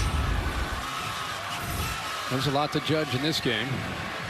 This is the home of the Pro Bowl, this stadium, and of course you got a bunch of guys out here with those kind of aspirations. A lot of them in the crimson colored jerseys, hope to end up in the Pro Bowl. Certainly that kind of potential. Yeah, I forgot I got moved down here. Yep. Day Williams to the right of Puma pass. And he fake it to him, pass from the pocket, flies over the middle, and again has a man wide open as the Cardinals work the middle very successfully. That's Jaylon Smith, who looks fully recovered from that appendicitis. Yeah, Maria Taylor told us she's down close to the Louisville bench at the break. She said Bobby Petrino pulled over the offense before they went out there and said, guys, we're moving the football. You know, we're having opportunities to execute. Sometimes we're our own worst enemy. Let's just keep going out there, keep doing what we're doing. The plan is working. Pass 9 of 15, 107 yards. Does have the 1 interception. Pass does look very well prepared considering the complexity of the Alabama defense. Interesting, when they recruited him, they looked at this game, which had already been scheduled, and said, book it. You're going to make the first start of your career against Alabama. He considered the Crimson Tide. Nick Saban wanted him. They knew Lamar Jackson was probably going to leave after his junior year, and they pitched it to him. He's been mentally preparing for a couple years for this. Can you imagine that? You're preparing for a couple of years, and all of a sudden it's here. You would think that would create a lot of pressure, not to mention following Lamar Jackson, but he looks very, very poised tonight. Tide brings some pressure, and the ball is deflected at the line of scrimmage. It'll be 3rd and long. Maria? Guys, you're talking about Puma pass, and he told me that in preparation for this moment, he's had the game circled, but he watched some Deshaun Watson film, and he really wanted to focus on his cadence and the rhythm that he does his drops and his throws, because he felt like his timing was off with receivers and routes. So that's something he really focused on in the offseason in preparation for playing Alabama. Yeah, Maria working on the footwork. Quincy Avery out in L.A. is one of the quarterback coaches that so many guys in college football work with their guy in the offseason. On 3rd and 12 pass, steps up, delivers a low throw, and it's broken up, incomplete. Tried to squeeze it in there, and that time Diggs, the corner, came over. 4th down. The nose of that football looks like it's pointing down on that throw, and when you have the nose of the ball going down, then obviously the ball is going to go into the ground. You see how it's coming down? It's almost like he's so big and tall, he's throwing the ball. The trajectory is going down toward the wide receivers and eventually into the ground. Keeps the ball pretty high, and Petrino thinks he has a very quick, nice release. Waddle, the electric freshman, again back deep for the Tide. King with a boot that's off to the side, bouncing dead and away from Waddle inside the 20-yard line.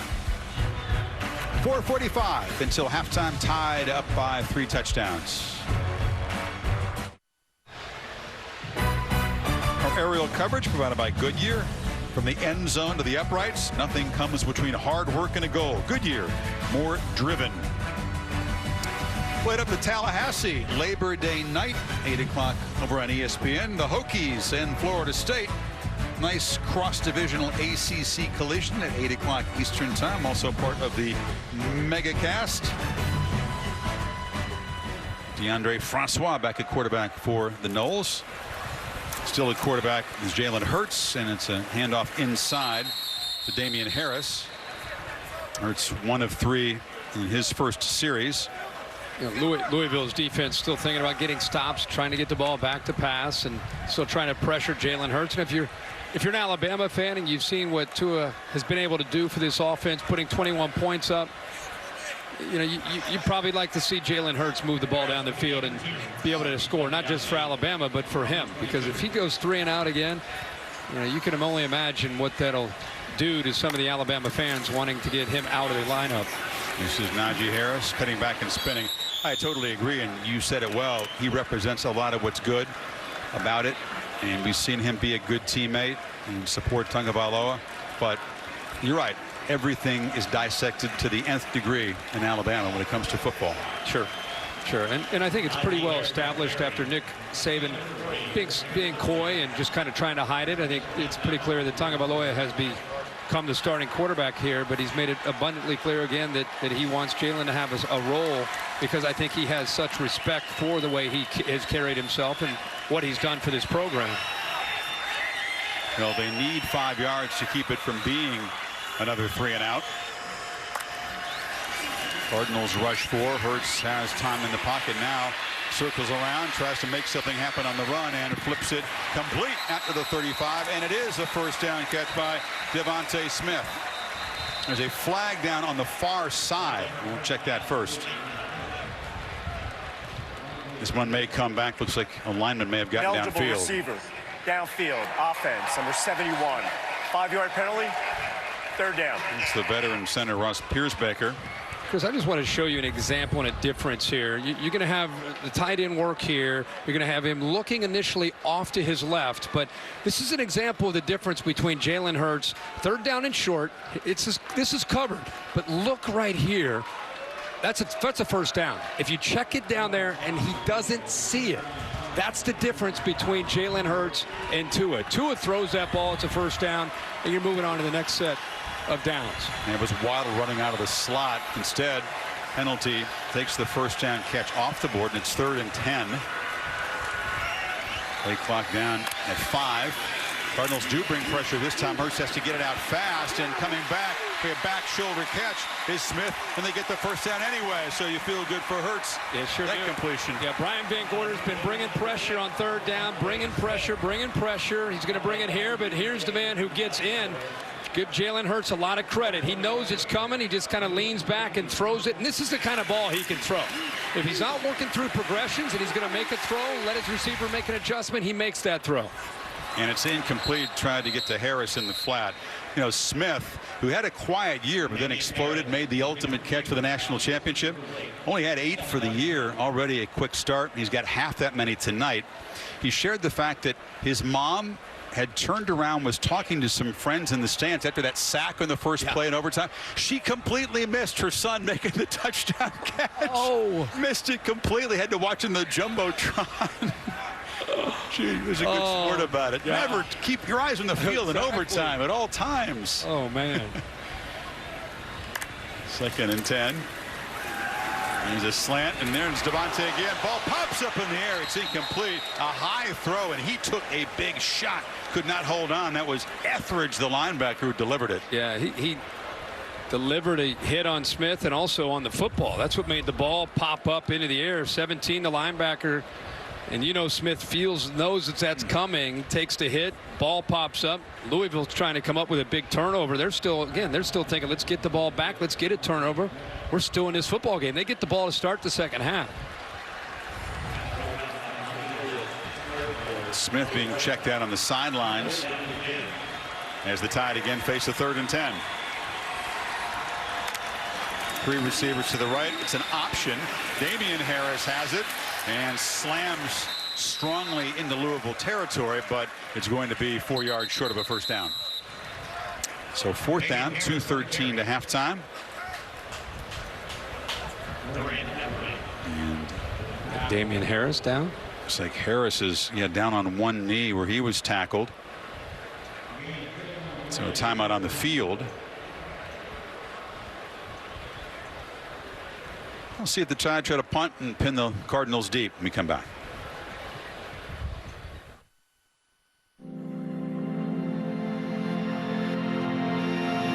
From this moment on, be open to surprises. Let joy run free. Make memories to cherish, because we are the storytellers of life.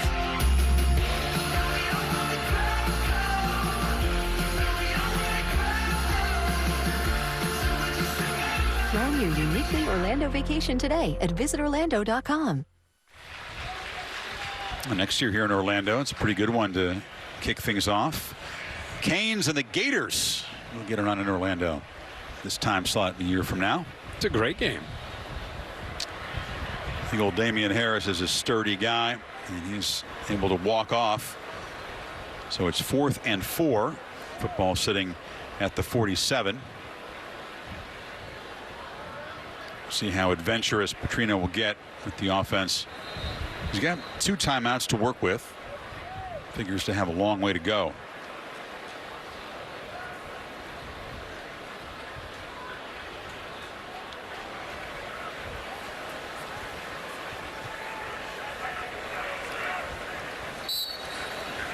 Skylar DeLong kicks some great ones, not achieved the consistency they hope for in a punter yet, but the job firmly his.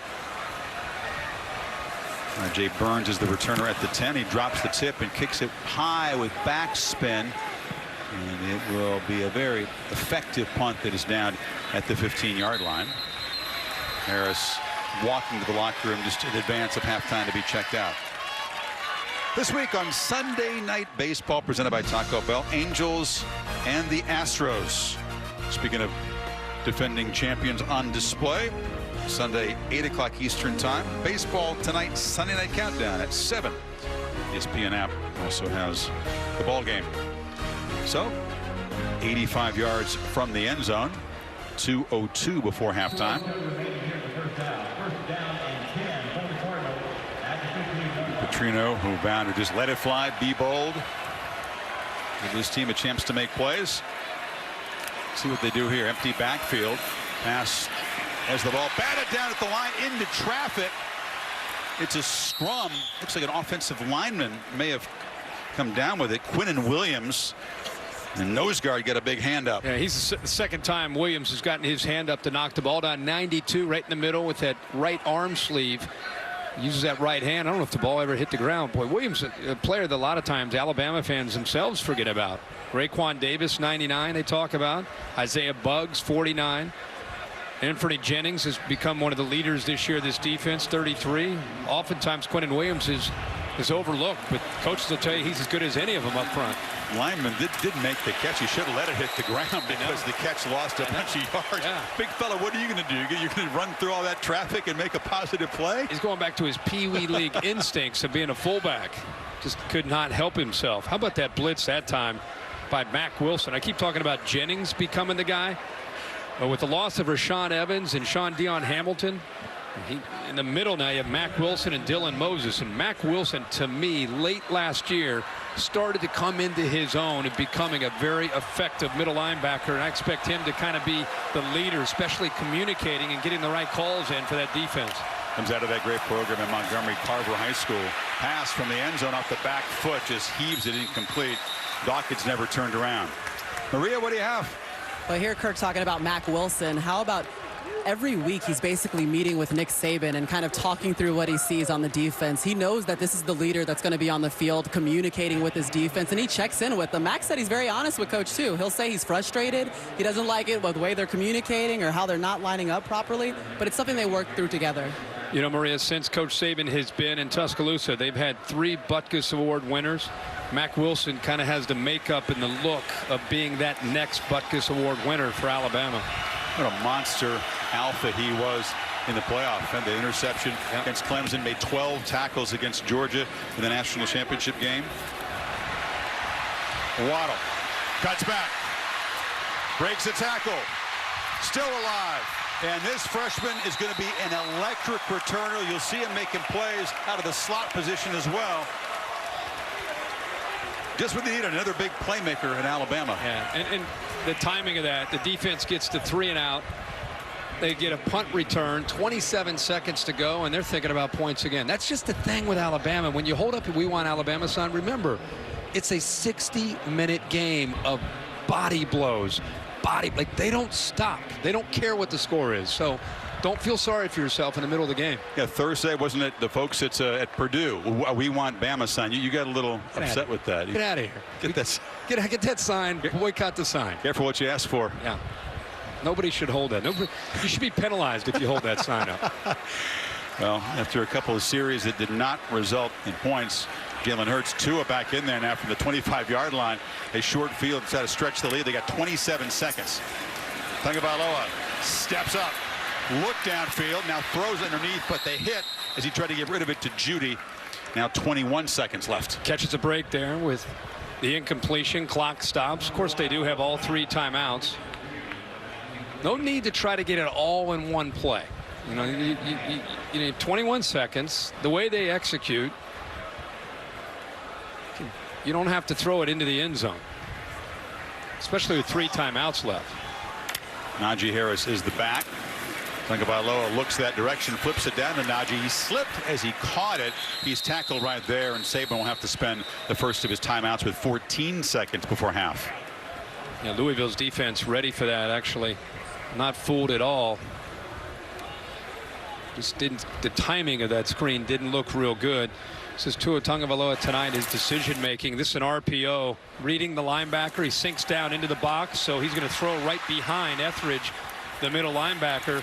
This is a check down on a 3rd down early in this game. You got receivers going downfield, no problem. Nobody's going to pick up Damien Harris. He checks it down, lets Harris do the work. And look at the accuracy of the throws. Here he works through his progressions, takes the middle safety away with a crossing route, opens up the young freshman, who's able to extend his hands and, as you said, Chris, catch the back of that football on that long throw. But the accuracy really stands out, along with the decision making. Those are the 2 best attributes you can find in any quarterback at any level.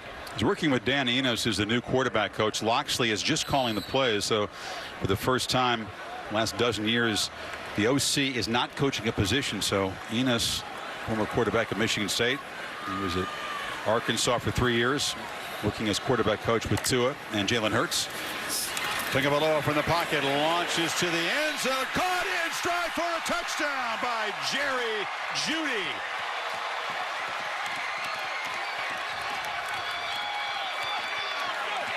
Arm talent that is just magnificent to behold. There's no other way to describe it. You exhaust the adjectives. What a passer. Yeah, he's just, again, the accuracy. We said it during this debate, when you have as much talent around the quarterback position, you need a distributor. What we've seen in this first half from 13 is his ability to read coverage and distribute the football to the open man. For some reason, Louisville's defense left Jerry Jeudy, arguably the best receiver on Alabama, one-on-one in the slot without any help over top with a safety. We're waiting for Alabama with Calvin Ridley has moved on. Who's going to be that next guy to kind of take over? Look at Tua in rhythm. Back. Kind of looks like the rhythm that he had in the championship when he made that throw to Devante Smith. Here's the look. I mean, there's no way that you're going to ask number 10, Rajon Burns, to stay with Jerry Jeudy. Didn't have a chance to stay with him. Did not slow him down off the ball, and it allowed Tua to be able to be right in sync with Jeudy. Cool, calm, as though he expected no other result than that. 5 series, 4 touchdowns, and then there was a fumble by Smith when he was down in the red zone. That's what's gone on when he's had the helm of this offense. And it's clear that to have that explosive, dynamic offense that uses all the playmakers, he's the distributor. The question becomes not why did he start here, but maybe they could have worked it in a little bit quicker last year. Yeah, but at the same time, I mean, Jaylon was doing some good things, and they had a system that was, and they're winning. Working. I get it. Yeah, defense, special teams, field position. This is a different year. And he does this in practice all the time. I know. We're seeing against Alabama's defense. I know. You've been down there. Trust me. I know. The beneficiaries of this whole quarterback discussion are the wide receivers, because they're getting a lot more chances to make plays now with him, the quarterback. Burns, as the seconds tick down, this will be the, well, he's going to be knocked down 3 seconds to go, so they have one more play. Well, a Hawaiian with it. Not a bad voice. Ukulele skills.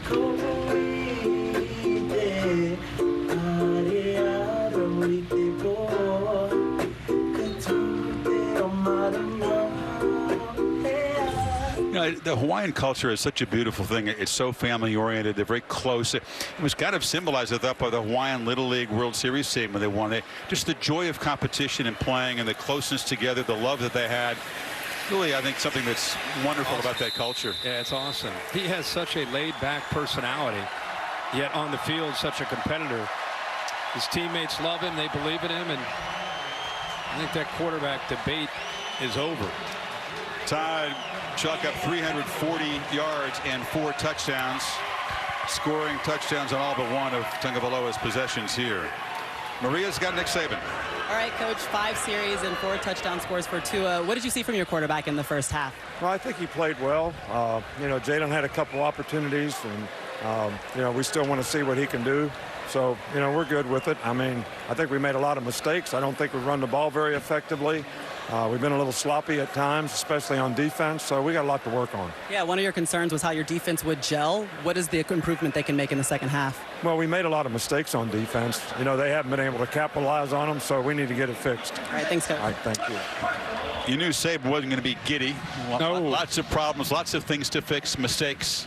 Heck yeah. And a 4-touchdown lead. Don't let that score go to 35, 42, or 49. Then they're really in trouble. End of the first half in Orlando. The halftime report. Kevin Negandhi, Mac Brown, Jonathan Millville coming up next right after these messages on ABC.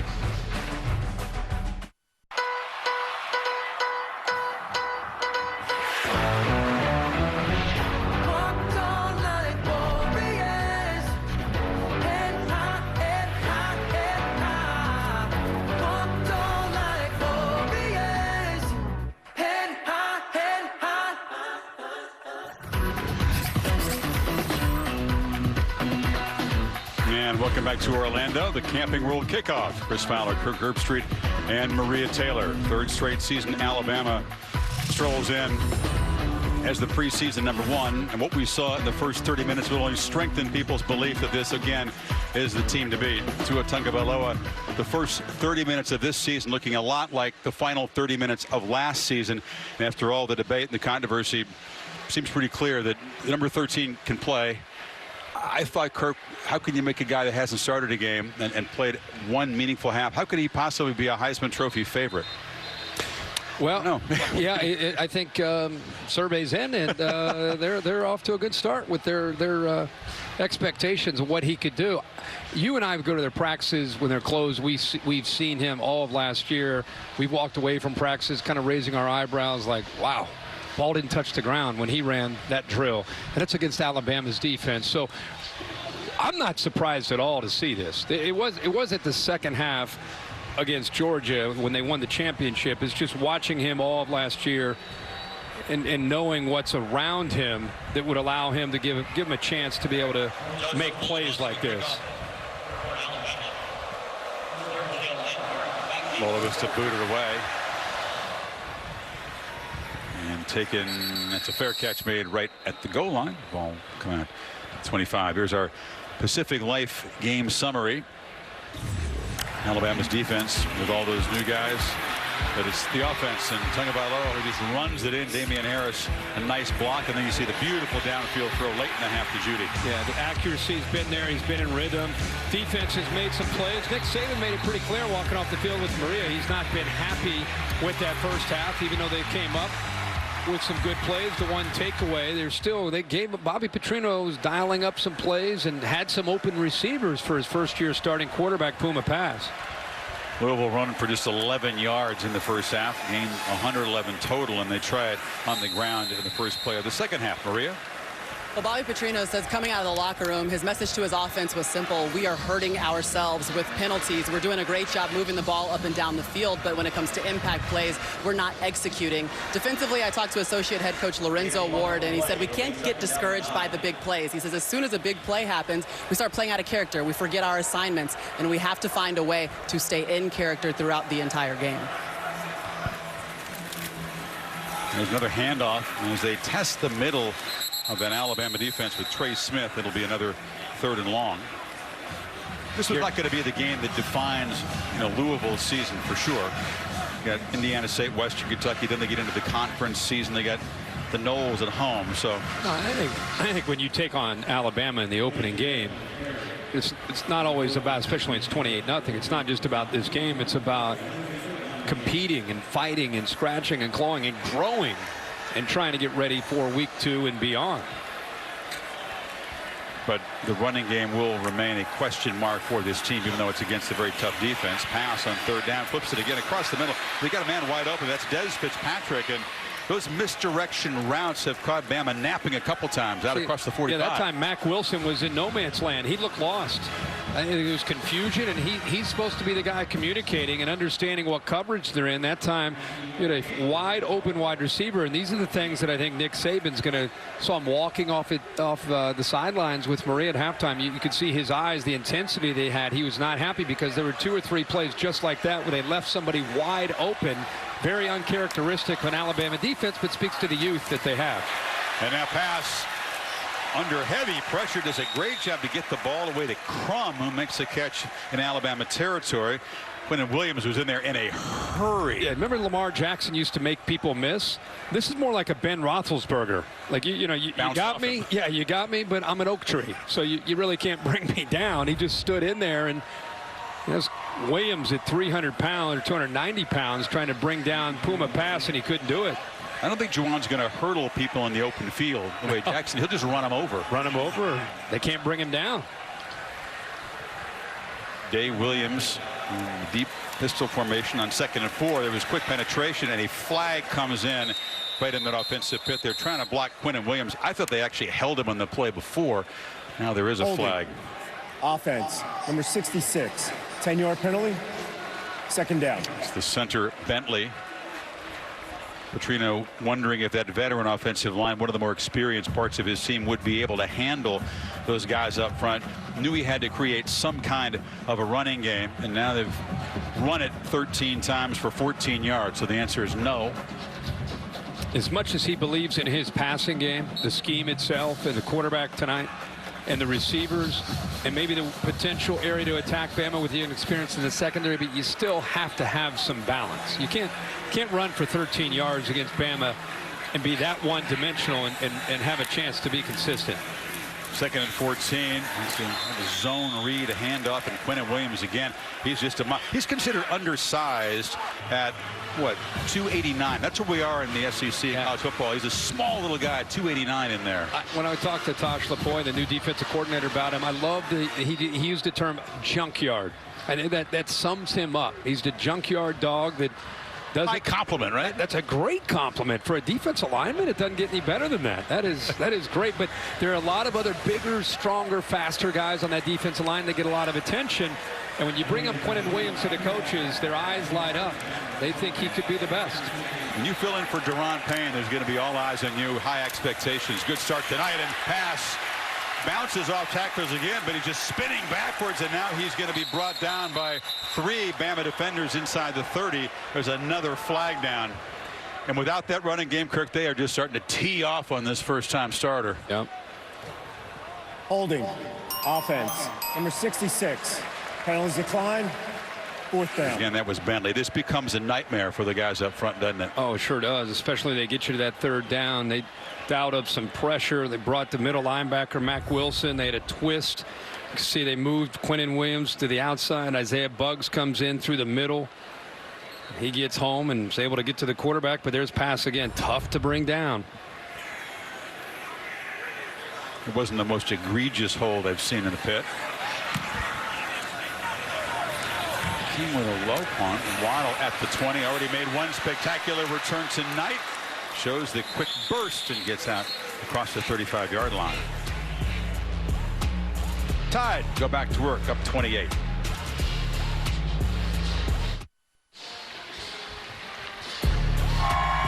College Football Playoff National Championship Trophy presented by Dr. Pepper will be earned on the 49ers home field in Santa Clara Monday night, January 7th.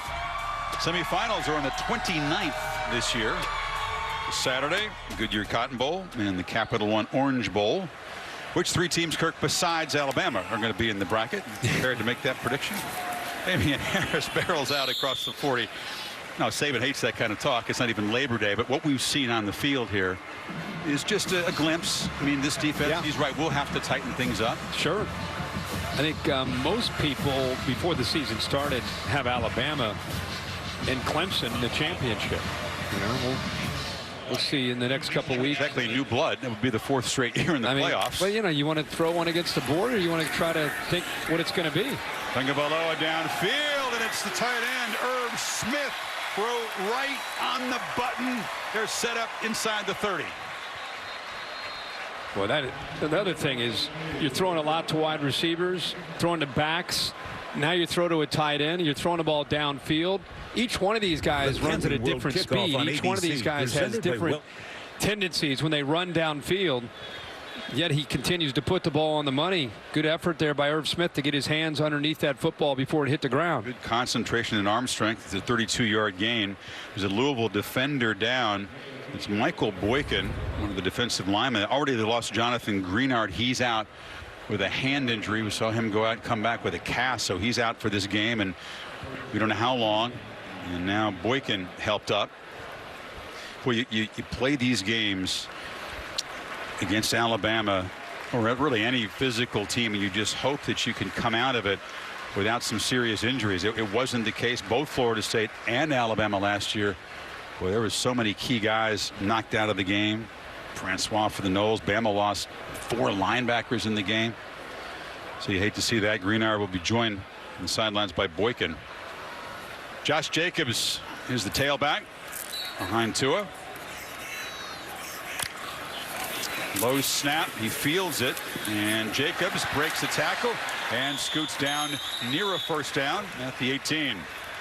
You know, we've talked so much about the skill that this Alabama offense has. We haven't talked a lot about the offensive line. We have another guy down. The corner, Sturgill, yep. But I just want to recognize that the job that Ross Piercebaker has done moving to center. He started 42 starts at left guard and has moved to center this year. And watching that training days, I was really impressed with Piercebaker and also Jonah Williams, their relationship that they have, the intelligence and how they approach playing offensive line, the amount of film study that they put in. These guys are next level when it comes to not just their strength and their skill, physical skill, but their minds and how much football that they played. Boy, they are outstanding leaders up front. Well, they're so versatile. They learn different positions. You can swap them around if the guy goes down. And it's not the deepest group. If a guy goes down, they have the versatility. Piercebaker talked about, you know, every little thing at center is different than playing guard, right? The footwork is flat as opposed to having one heel up. It starts from the ground, and all the little things. They're such technicians of the details of playing their positions. Yeah, absolutely. Once again, Cardinals athletic trainers and doctors are staying busy. Sturgill being looked after. We'll take a break. The Camping World Kickoff on ABC, presented by Wells Fargo, is brought to you by Dollar General. Save time, save money every day. Lexus, experience amazing. And Courtyard Fairfield 4 Points and Spring Hill Suites. We live by the golden rule. The best 10-year run in the history of the sport. You can make a very good case. 125-14. Saban equaling Paul Bryant with his 6th national championship last season. Looking very much like a contender for number 7. To the timeout, 2nd and 1, and it's Jacobs picking his way back into the clear and into the end zone.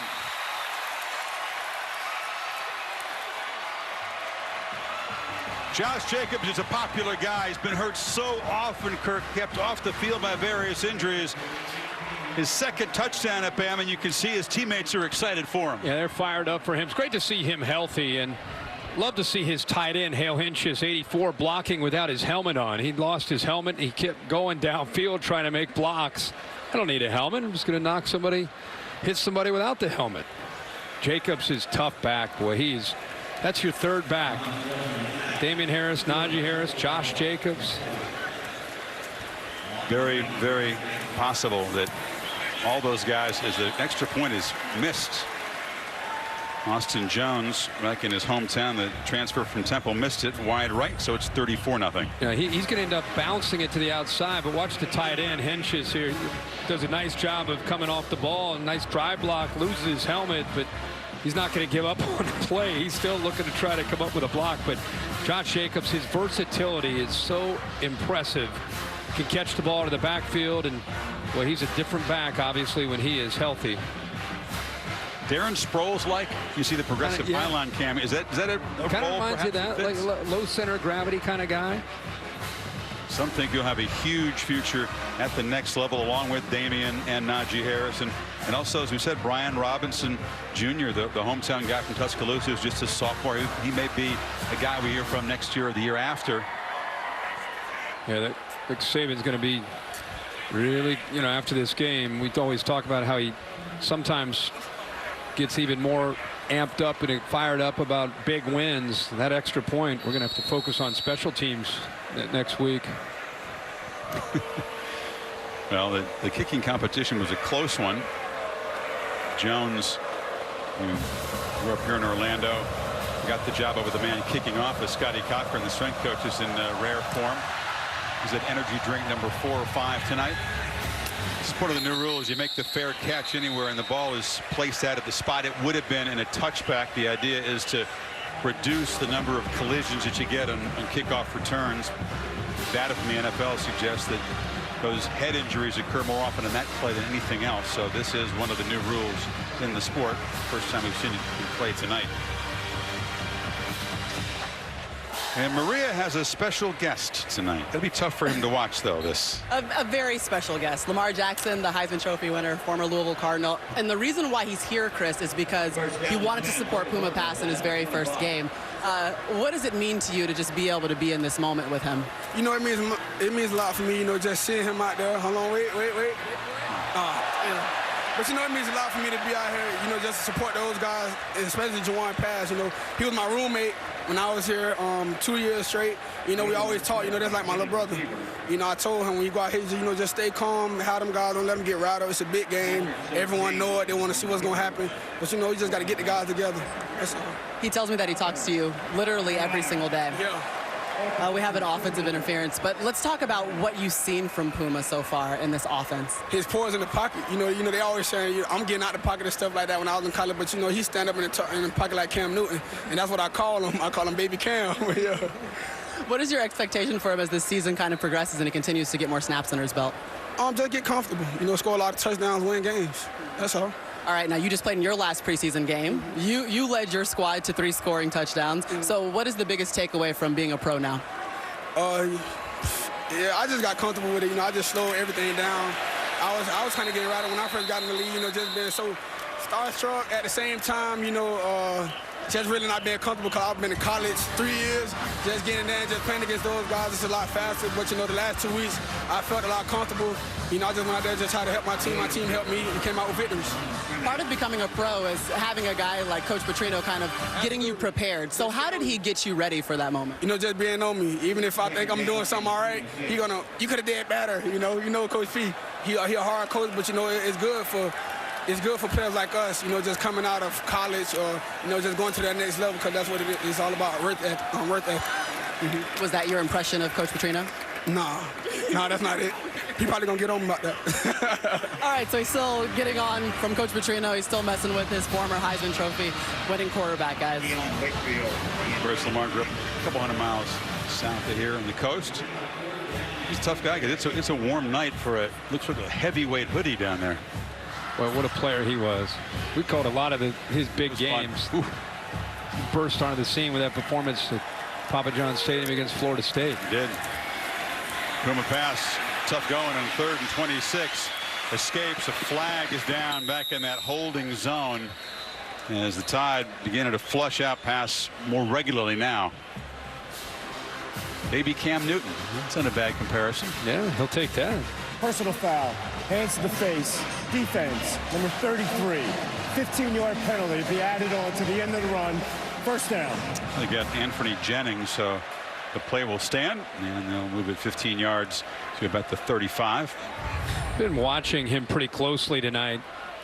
Again, the guy who's supposed to be really the leader of this defense, the edge pressure guy, gets his hand up into the face of the offensive tackle there, Foy, and he doesn't quite look like he's back from the PCL injury that he sustained in the semifinal game against Clemson. Just maybe a step slower. They come barging up the middle, and it's all they can do to collect the low snap and dodge out of trouble. Rushing the passer, that's the skill that he'll need to improve. Yes. For his next level value. And they did have a back helping out that time, you saw on the edge against Jennings. Yeah, and you know, the reason Jennings and his health is so paramount is, of course, they have lost some players over the years and had some injuries to some of these linebackers as they've been in camp. And they need him back healthy and making plays along with Christian Miller at that other linebacker spot. Jamie Mosley.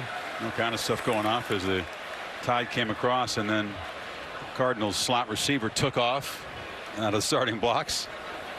That's Keon Wakefield. They're using a whole bunch of young, inexperienced receivers out there at the moment. Offside. Defense. Number 92 with contact. 5-yard penalty. Second down. So that's Quinnen Williams, and these are the kind of mental mistakes, even in a 34-0 game, you know, Saban's going to remember when they have those meetings and tape study. Look at him over there. High standards. Oh, yeah. 3 new defensive assistants, new defensive coordinator. Pass. Throws it incomplete. It was way behind Dave Williams. That's a lateral. They're marking that ball back about 3 or 4 yards. So instead of being at the 39, they're going to go all the way back to the 32-yard line.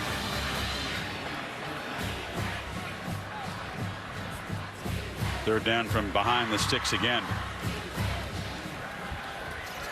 We know he'll be there working with Tosh Lipoi, who's calling the defense for the first time in his career. I thought it was interesting the way he said, you know, with 3 new assistants from the outside, a new defensive coordinator who was from within, and a lot of new faces in the secondary. He's doing a lot more teaching this year. Yep.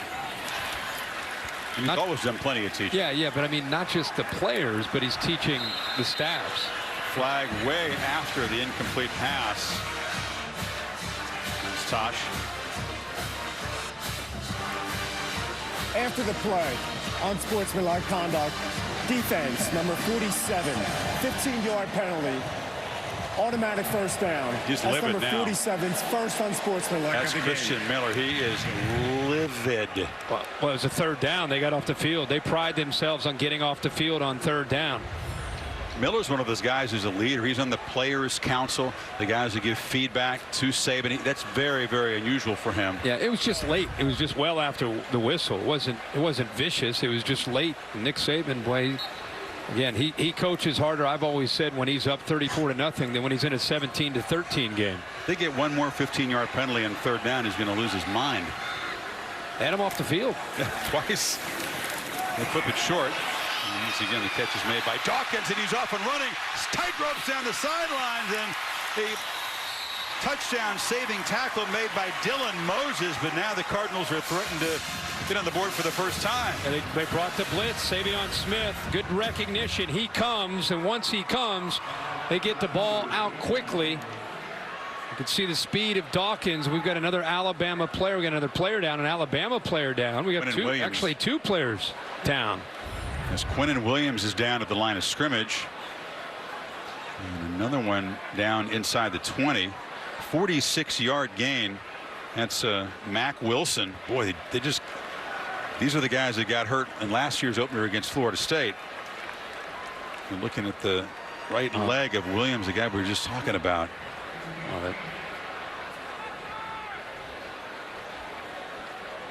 We'll take a break.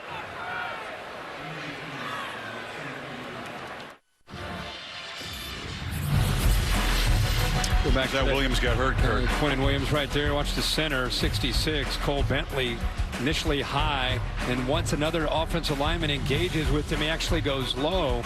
That's a textbook chop block on Quinnen Williams that the officials just missed in the pit there. There's a lot of bodies in there. It wasn't the easiest call to see, but in our replay, you could clearly see that once somebody engages up high, can't submarine. Next, the other lineman can't go down low like that. First and goal at the 7. And a whistle before the snap. And a false start. They took Williams into the medical tent on the far side to check him out. False start. Offense, number 73. 5-yard penalty. First down. How would you rate the performance of this Louisville offensive line, which came with 4 returning starters?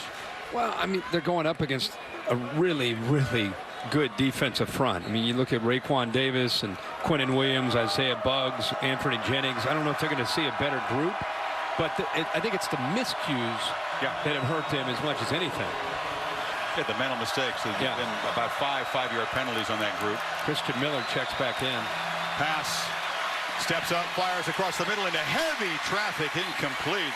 There were about 6 bodies in that area, maybe 3 for each side. I'm telling you, Deonte Thompson, we keep looking for that next wave of stars in that secondary. You lose Ronnie Harrison and Minka Fitzpatrick. Seen a lot late last year and some tonight of 14. Thompson back there when he's playing center field. He's doing a really good job of reading the quarterback's eyes, anticipating throws, and being able to get there. We saw an interception earlier. He's getting his hands on the ball. He's had a great night back there roaming in center field. Pass on the roll, flips it back. Catch made by Day Williams. The pursuit is good, and the hit is hard at the 14-yard line. There's Thompson, your guy again, delivered the shot. Yeah, man, he is feeling it. Great job there by the pursuit of the Alabama defense, running that play down. Joshua McMillan, the junior out of Memphis, got there first to slow him down. But watch 14. I talked about how he anticipates and sees things, and he's not afraid to lower his shoulder and hit somebody either. 6'2", long arms. It looks even bigger than 6'2". You see him on the field. Yeah, he and McKinney back there at safety look good. 3rd and goal. Ball way back at the 13. Pressure. Pass. Escapes. Flips to the end zone. Jump ball, touchdown. Kamari Everett, the tight end, gets the Cardinals on the board. A touchdown drive prolonged by Alabama penalties. 75 yards in 10 plays.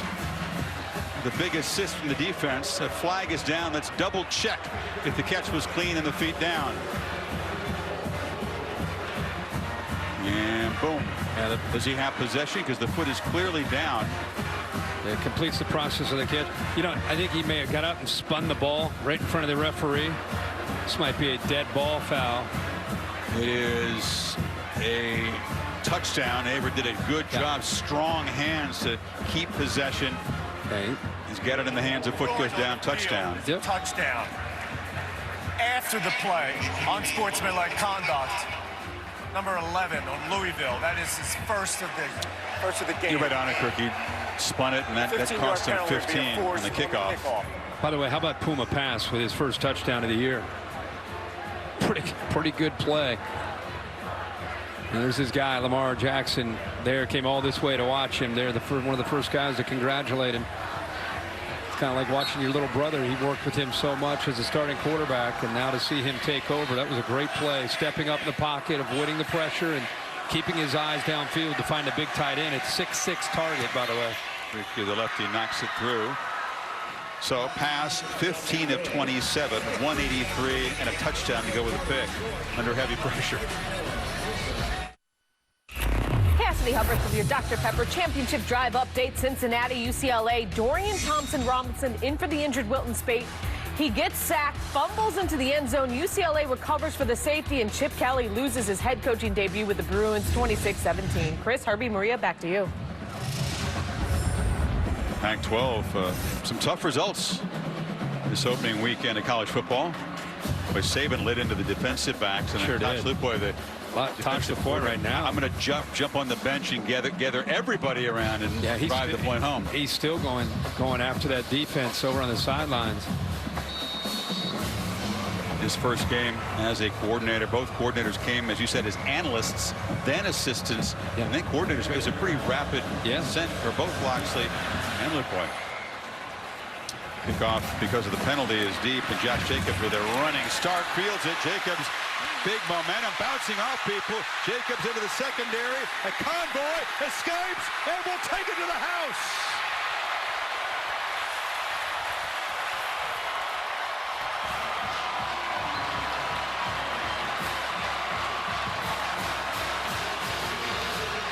Special teams getting involved, and Jacobs scores for the second time tonight. Go back to that dead ball, 15-yard penalty against Louisville after that touchdown. Moved them all the way back to the 20-yard line to kick that off. So Josh Jacobs, when he fielded the ball, he was at about his own 23-yard line with momentum, and then he shows you how physical he can be. He broke about 3 tackles there, and then a 4th before he went eventually into the end zone. He has a low line drive kick, which gave him a running start. Absolutely. Nightmare for the coverage team. And you have to ask yourself, was it worth it to spin the ball? Right. It was a great catch. Yeah. Great catch he made for the touchdown. We got another flag down. Is it fair to say this is bogging down? Yeah, I think so. In the third quarter? Sure is. A lot of flags. Unsportsmanlike conduct. Number 11, his first, and also number 4, his first for leaving the bench area. The 15-yard penalty will be enforced on the kickoff. So Devante Smith and Henry Ruggs flagged. Leaving the bench area. I mean, that happens almost on every touchdown. Guys get excited for their buddy. They run out there and start celebrating. But I'm just happy to see. If you're an Alabama fan, you've seen Bo Scarborough, you've seen Damien Harris, and how exciting is it for Alabama fans to see Josh Jacobs healthy and showing you and reminding you what he can do. Not only obviously in the backfield, whether he's running the ball, catching the ball in the backfield, or now returning a kickoff, but he is such a weapon to add to this Crimson Tide arsenal. And we've seen electric returns from him. We saw the freshman Waddle make a couple nice punt returns. That's an area that could be improved for Alabama from last year. And they But in Jeff Banks, the special teams coordinator, did a good job at A&M in that capacity for the last 5 years or so. And the Tide strong in the return game. Going to nitpick. Jones did miss an extra point earlier, knocks that one through. Remember Bama's last kickoff return for a touchdown? No idea. It was the didn't help that he slipped, so it's like well, you can see 10 and 11. You see the trajectory right there, not going up into the air. It's a low line drive. And here he comes. He's picking up momentum as he catches it. Some good blocks. Watch this. 1, 2, 3. That was the kicker on the last one. They hit a disastrous play. Yeah. Fell down, line drive kick, and then bounced off Jacobs. Here's our progressive pylon cam. Yeah, the last Bama kickoff return for a touchdown was in a big moment. Oh, it was in the don't tell me. It was in a Rose Bowl. It was in the Fiesta Bowl. It was in the championship game. Yeah. Kenyon Drake. Yes. Come back against Clemson. Yeah. Left to right. Yep. Opposite sideline. Far sideline. Yep. Feel good for Jacobs. He's a guy that we've known since well before he began to see the field for the Tide. Such a humble guy. Yeah, he is, man. And he is really very he's had some ups and downs, but more downs because of injuries. And you just like to see a guy like this that has a great attitude, work ethic, humility, just rehab, get healthy, and then have it all pay off. He loves to tell his story. I mean, he's proud of the fact he didn't have a million offers. It was in New Mexico, I think, or Tulsa, schools like that. Yeah. And Alabama got interested, and folks said, wait a minute, maybe this Jacobs guy's pretty good. But before Bama offered no one. Right. But I love that he's not like hiding from it. He owns it because of, you know, where he is today. Right after the penalties, they got a kickoff from way back, but this kind of rolls dead, and Burns jumps on the football. First take, moving to New York. Stephen A., Max, Molly go to the Big Apple on Labor Day for the first time. Same show, same time, different location, 10 a.m. Eastern on ESPN and the ESPN app.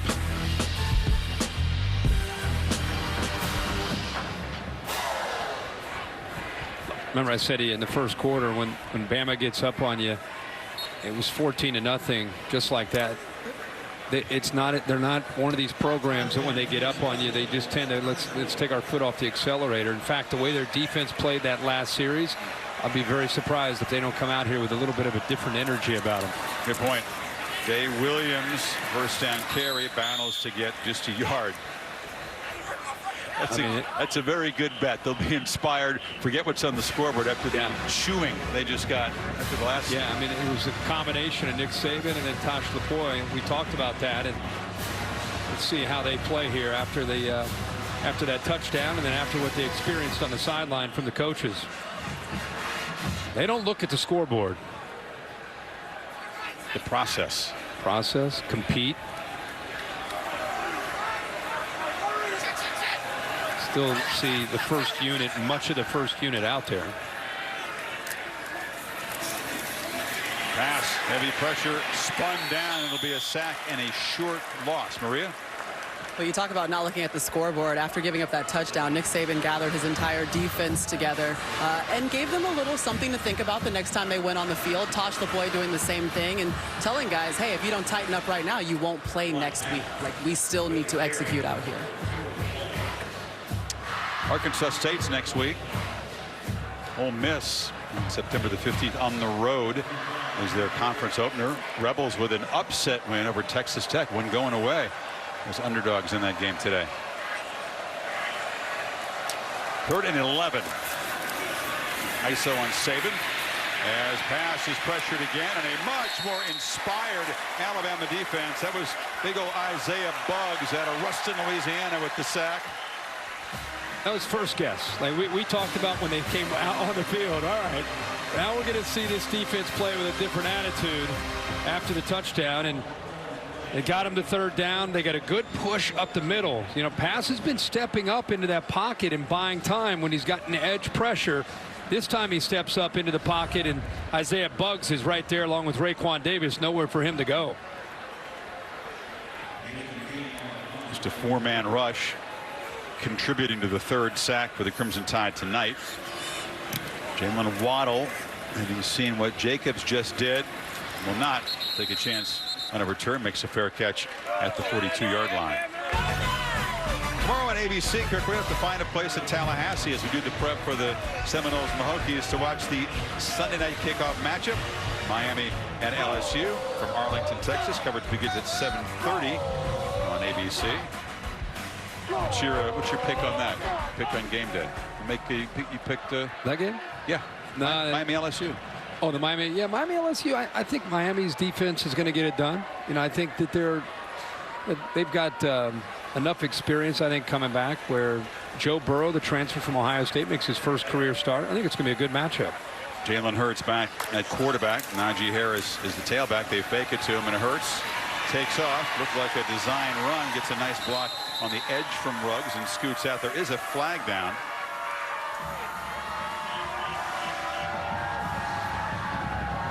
What's the NCAA record for flags in the opening game? On the flag. Second down. Okay, they picked that one up. We're just in one quarter. We've had a lot. Hurts, remember, a couple of drives that were empty in the first half. Took over kind of midway second quarter. 2 for 6, 36 yards. A couple of close calls and some potential downfield plays. Harris bounces it. He's a guy that he ran angry against Georgia because he felt like he didn't get that many touches and chances, and continues to be salty out there after the play. And he had a foot injury in camp, which kind of gave Damien Harris the clear edge as the starter in that competition. Yeah, he's healthy now. Yeah, and again, I think they all, much like what we've seen from the quarterbacks, they kind of buy into supporting one another, whether Damien Harris, Najee Harris, Josh Jacobs, or even Brian Robinson gets a chance. Harris in that championship game carried 6 times for 64 yards. Tagovailoa wanted to go downfield. Now he will. It's Judy running free, broken up now. Jalen Hurts, gets so used to Tua throwing it deep. It's Jalen Sears as a flag. Russ Yeast, one of the inexperienced corners. Defense, number 6. 15-yard penalty, automatic, first down. Yeah, right hand appeared to get on the shoulder of Judy. Gave him a little stem to the outside, gets some separation, but the ball's thrown a little bit behind him. Good play with the left hand, but watch the right hand holding that left arm down. And even though that was super slow-mo, officials right there on top of it. Hurts has worked hard. The downfield accuracy, would you say, has never been a strong suit for him. A little bit underthrown there. First down inside the 30. Najee Harris. Physical run. Well, you're down 41-7 with 2:30 to go in the third quarter. And it's hot, it's humid, you're playing Alabama. This really tests this Louisville defense mentally. Who's still willing to throw their head and their shoulder in there and make a tackle? Doesn't look like much fun at the moment. No. Defense in the white shirts.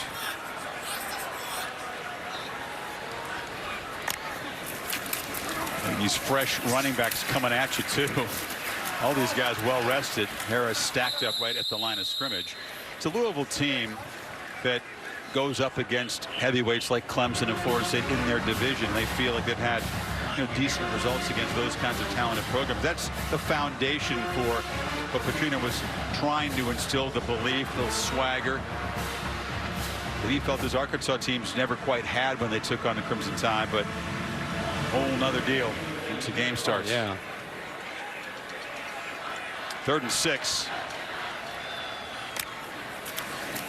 Hurts faked the option pitch. It's a keeper. You see his strength as a runner, but he tried to bounce it instead of heading toward that 18-yard first down marker. Didn't get there.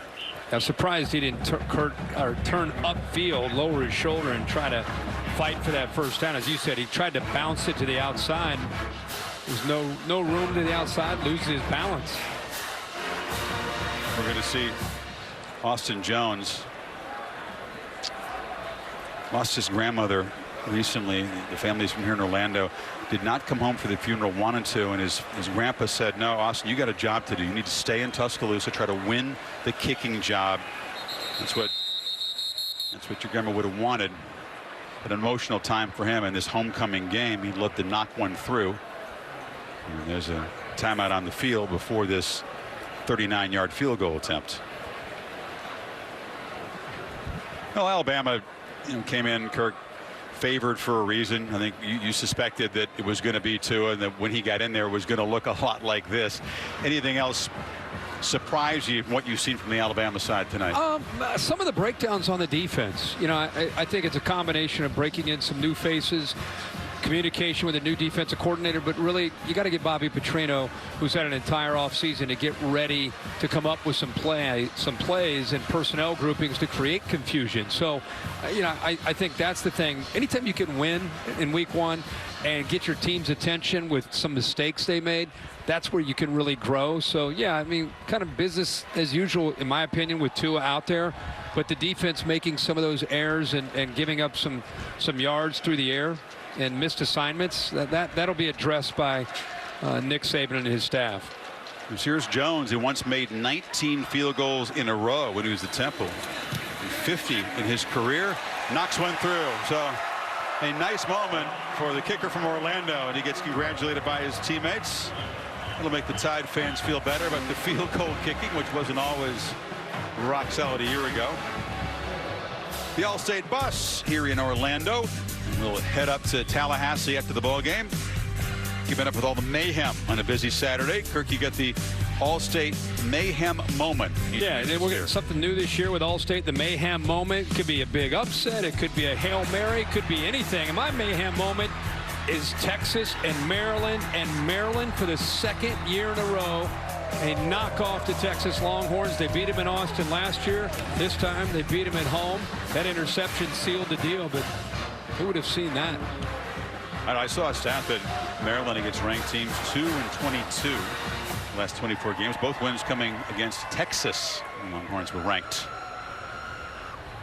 Not the way the Mayhem Burnt Orange Nation wanted to get the season started. Was almost Appalachian State going to State College and almost knocking off Penn State. They went into overtime. Some mayhem in that one. I mean, Penn State had that return at the end of regulation. Wow. If they don't get that return, I think Appalachian State may have beat them.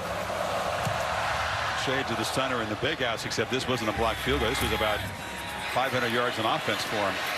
Burns knocked down at the 15. And a flag comes in again, Kirk, just to keep your theme going. Well, Auburn and Washington, that interesting game back and forth. The Tigers scored late to knock off the Huskies. Washington was a very popular preseason pick to make the playoff by a couple dozen ESPN analysts, I think. Yeah, I know. I had them in a playoff. Does this loss, you think, ruin? Not at all. They're at 6. They're going to drop down to 8 or 9 or 10. Plenty of time to, if they're able to win. I mean, there's plenty of time to work their way up. That's one of the beauties of playing in these big games. And they didn't lay an egg. They lost 21-16 on the road, essentially, in Atlanta against Auburn. I think Oklahoma and Ohio State were the two teams that went out and just dominated. I mean, in every phase, both those teams looked about as good as you could look. And then there's the Appalachian State and the Penn State game that we talked about. Not on there. It was either last night or the night before. Michigan, it was last night. Michigan State got a scare from Utah State. After a block in the back, the Cardinals are backed up on first down. Pass has to escape to avoid the safety and just fires into the bench. He got pressure from Johnny Dwight, one of the backups. So there's 92. Look at that. Quinton Williams is back in the game. Great to see him back out there. I'm sure the Alabama fans are wondering if he was okay when they had that chop block that was not called. But man, he has been relentless tonight, whether it's been against the run or getting pressure on the quarterback. And after that chop block that wasn't called in the scare, and given the fact that it's 44-7, some guys might have said, you know what, I'm good for the night. Quinton's out there still trying to make plays. Day Williams on the deep handoff, muscles for a few yards inside of 30 seconds in the third quarter. And if we're lucky, that'll be the last play of the quarter.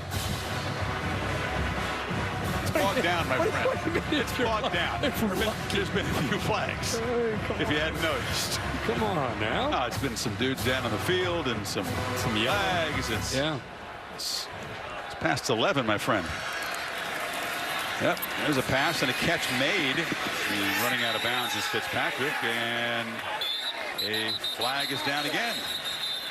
Just because they're trying to break that record for a single quarter. goodness gracious. There's a workout here for this Big Ten crew. Big Ten crew also did the Washington-Auburn game. This is kind of an all-star crew made up of different regular season crews. Change the battery and Jerry McGinn's mic. Personal foul, face mask, defense. Number 4, 15-yard penalty, automatic first down. Damien Smith, that's another major penalty on the defense. So there'd be an untimed down here. I say in the fourth quarter we just keep Coach Saban's cam up when the defense is on the field. We're going to get a bonus play in this quarter. Neither team knows it yet, but Louisville's going to snap it one more time. Untimed from the 32.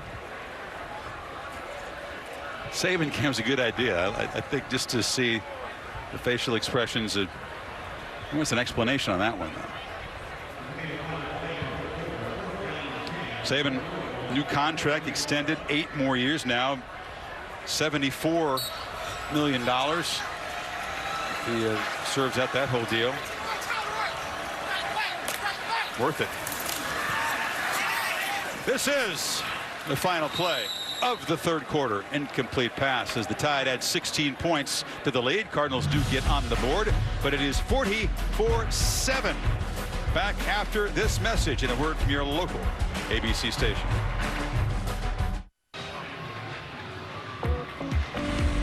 Again, set for the fourth quarter, the 2018 Camping World Kickoff on ABC, presented by Wells Fargo. Pretty bold move by Louisville actually to take this game. I think you wonder if the pattern of these neutral field games against Alabama, how many teams are going to continue to put their hand up and say, yeah, I'll take a cut. Duke next year. Alabama, that's your neutral field opener for the Crimson Tide. Put their nickel package in with true freshman Patrick Surtain down at the bottom as a corner, and Diggs in as a star. Pass across the middle, broken up by Smith. Maria? Chris, I've got a guy down here that knows a lot about playing in the secondary for Alabama, Minka Fitzpatrick. And put your coach's hat on for me for a second and tell me what you've seen from Alabama's defense so far. I like what I see, man. Everybody's playing fast. They're playing with a lot of passion. They're doing their job. You know what I'm saying? I mean, there's a couple plays, you know, somebody could do something differently, but as the first game, got a lot of young guys out there, but I like what I see so far. Okay, let's talk through some of the guys that maybe we're not used to calling their names yet. I know Coach talks about Deonte Thompson, but who are some of the guys that you know could make an impact this season? Oh, Deonte Thompson, he's definitely one of those guys. You know, he plays with a lot of passion, a lot of heart. He loves the game of football, and I love just playing with him because he plays with that energy. And, you know, he's going to use that to impact the other players around him. You know, Trayvon Diggs, he's a young guy. He's kind of under my wing when I was here, and I just love seeing him out there just ball out, do his thing, asking me questions, talking to him. So I just love watching them play. I'm excited about their future. Now, a lot of talk has been about, you know, defensive coordinator leaves, 3 other assistants are different on Alabama's sideline. Have you noticed that Coach is coaching a little bit more with the defense on the sideline over here? I mean, a little bit, but, you know, that's his coach. He's always going to be hands-on no matter who's in there. You know, when Coach Pruitt came in, he used the same thing. You know, he just wanted to see what Coach Pruitt was about. But, you know, he knows Coach Tox is going to do a great job, and he has been this game. So, you know, he's going to probably just be hands-on like he is. Thanks for your time, Minka. Jalen Waddle takes off in the punt return. There's a flag down, 2 of them way behind the play. So the Tide's second special teams touchdown tonight likely to be nullified. But again, number 17, electric as a returner, and he's going to be a serious threat that you're going to have to contend with every time you play this team. Just kick away from him. Nothing worse than a push in the back that wasn't even needed. Josh from the spot of the foul, first down. Josh McMillan, 40 here, gets involved in a block on a guy who was already blocked. There was just no need for it. It was a low line drive kick, hang time less than 4, and Waddle will take it back 75 yards, but it'll come back because of a needless penalty.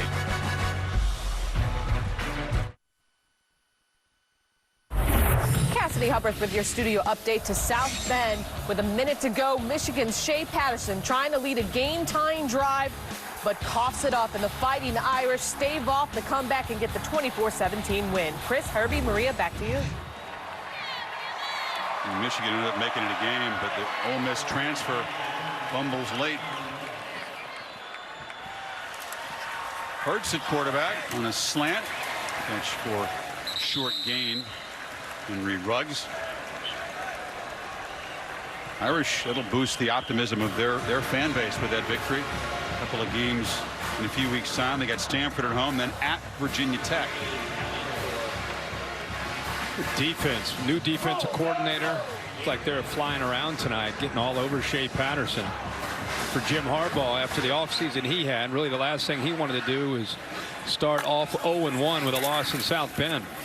Hurts takes a peek downfield and throws it, caught by Judy, who's knocked out at the 44-yard line. Of course, the game began with Tagovailoa taking over, and this was a key play early because it was 3rd and 13. They were backed up. They find Damien Harris for 14, and they move to 6. And it's Smith getting loose on a slant. Yeah, he was in command early, making great decisions, throws this ball up to Judy. Remember, Alabama's trying to find that new receiver for Calvin Ridley, and he got off to such a great start in those first 2 drives. Camping World drive recap, and there are a whole bunch of other drives you could have recapped because they were all good except for one. In the first half, Tagovailoa, Hurts takes off and then slides down inbounds.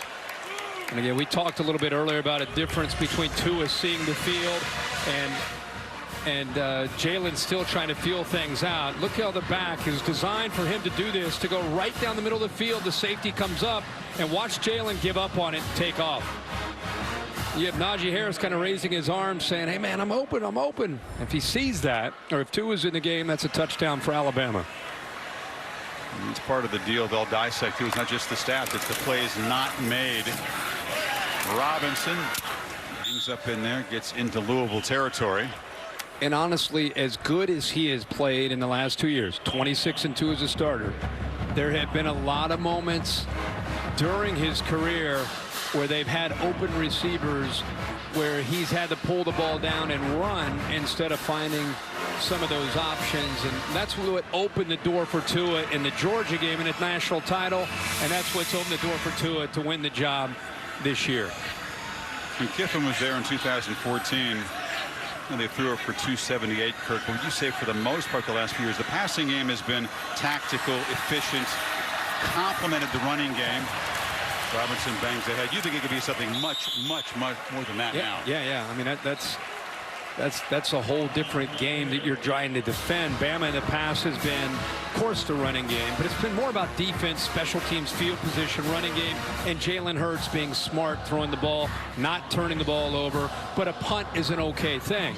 With Tua back there and with the weapons he has around him, it's a different game. And that's what teams are going to have to defend this year as Mike Locksley calls the plays. And Hurts with a throw to the far side. This is Waddle, the freshman, the electric returner, spun down inside the 30. A Pacific Life game summary will look at the stats. Remains to be seen if Tua will go back in there. This may be a Hurts ball game the rest of the way. If Tua is done, 12 of 16, 227, 2 touchdowns passing, also ran for 1. And I think the reason, despite how effective Tua has been, that Nick Saban continues to play Jalen, and now they're going to bring their 3rd quarterback in. But the reason he's so respectful of him is the way he's carried himself throughout this controversy, and also the fact he's 26-2. And up inside, that is Mac Jones, the freshman, redshirt freshman out of Jacksonville.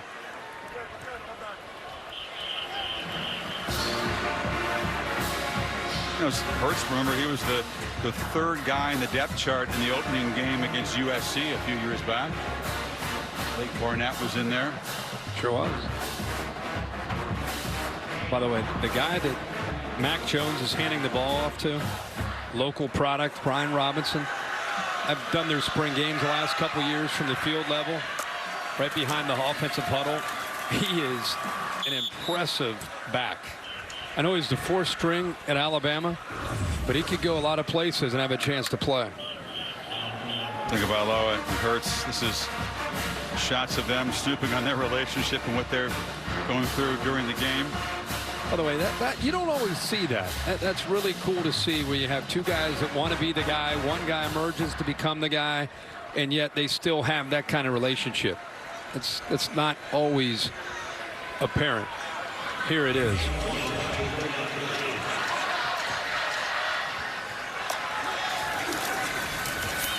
Robinson somehow keeps his balance after slipping on a cut and makes something out of nothing. There's a combination of strength, flexibility, and balance there. I'm telling you, man, this guy is a special back. You're right. He loses his footing, but he shows you the athletic ability. Keep in mind, he's 6'1", about 225 pounds. Gets that left hand down. And by the way, he's not going to give up on the play.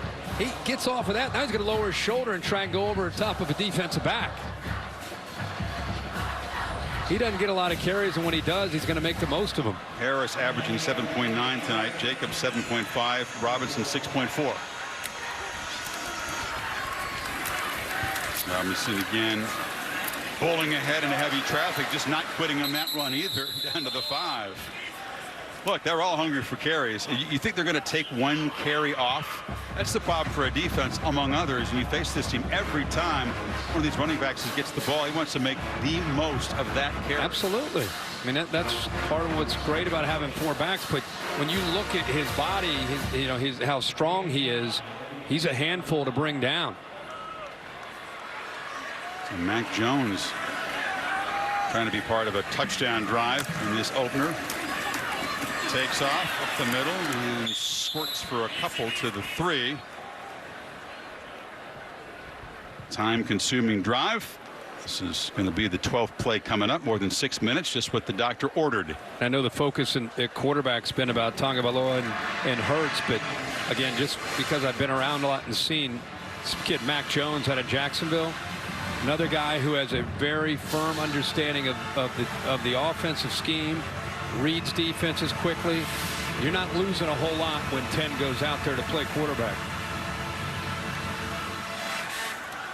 Jones steps up, goes for the end zone, off the hands of the tight end Miller Forrestal. So it'll be 4th down. Yeah, he stepped into that, put a little bit too much on that. Not to mention it was high. Forrestal, a guy coming off an ACL. It cost him last season. So Jones marched him 75 yards. They come up short, and here comes Tua out to hold a field goal attempt. They don't have someone else who can hold? Guess not. Dude doesn't do enough. Better hurry once they spend a timeout. Play clock running down. Well, add that to the list with a missed extra point. A little moving back. Maybe it's a more comfortable angle. Although Nick doesn't seem like he wanted that penalty.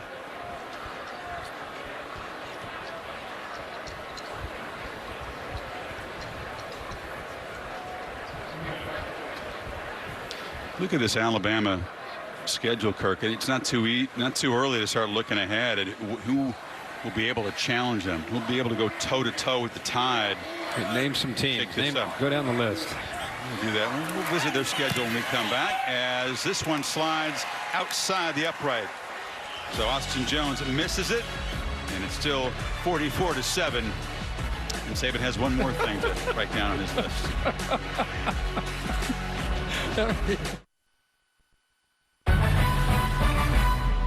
The Camping World Kickoff on ABC, presented by Wells Fargo, is brought to you by Camping World, America's #1 RV retailer since 1966.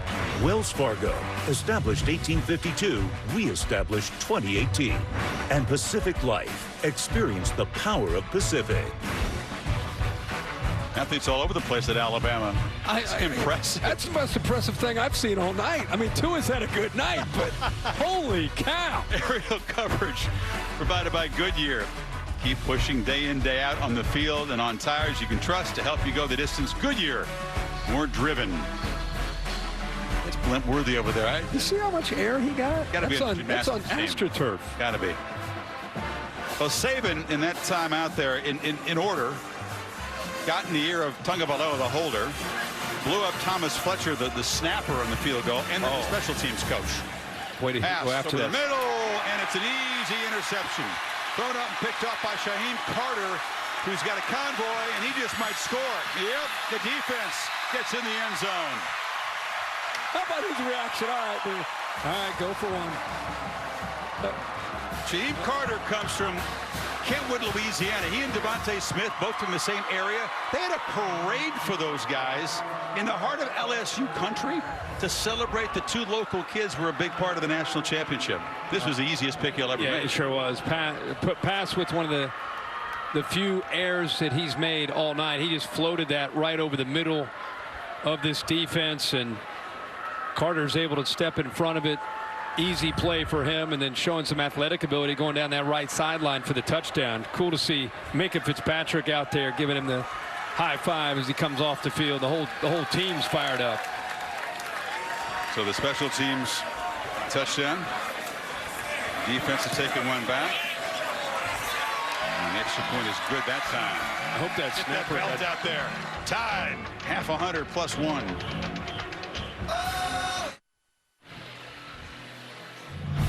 All right, Kirk, you and Maria, Maurice, of course, Dez, David, Coach Corso off to College Station for game day.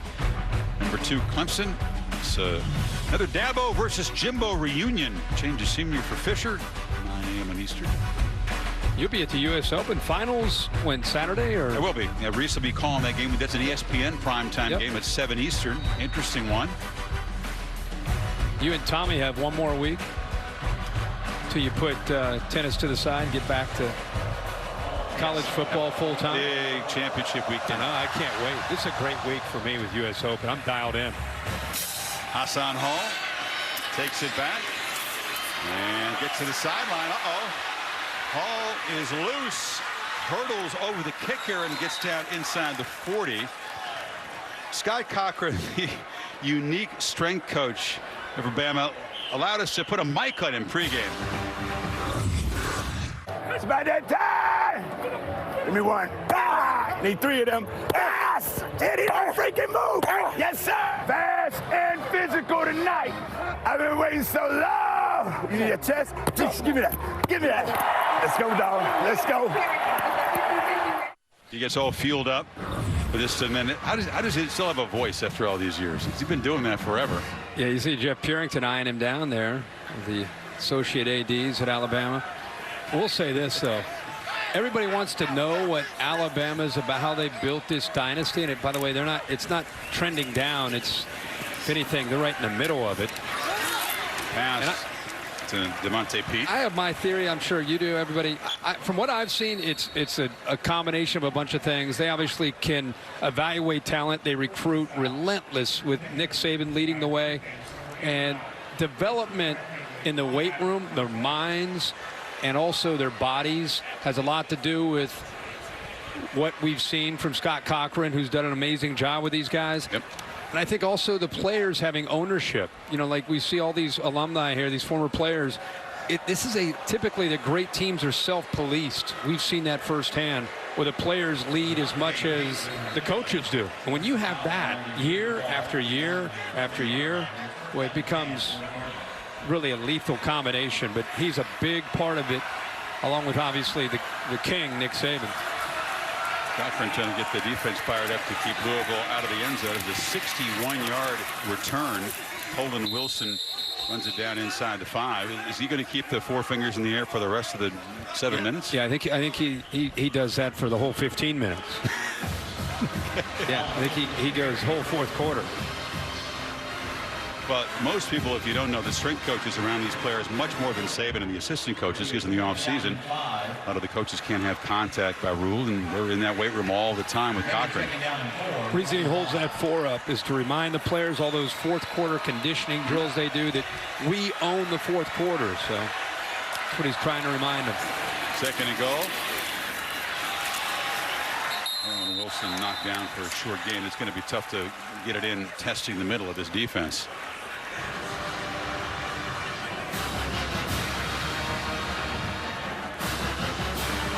There's only one Scotty Cochran. Maybe that's not a bad thing. He's a man. No, he's a lot of fun. I love it. 3rd and goal now. To get a first down inside the 1. They need 4. And pass into heavy traffic. Never had a chance. He almost turned away from the play like he didn't want to watch it. I don't know if it's a superstition that he uses there.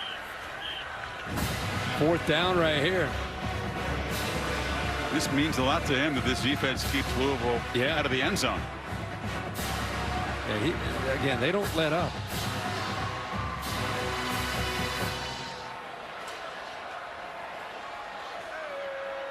There's Tosh, the defensive coordinator, getting the calls in. So he turns away from the play. You can't look, huh? Yeah, a peek over his left shoulder. On 4th down, pass into traffic, incomplete. Tried to deliver it, but broken up by Shaheem Carter. And Cochran will congratulate the guys who come off the field as they do their job. Relentless. Every little detail looked after every moment of the day.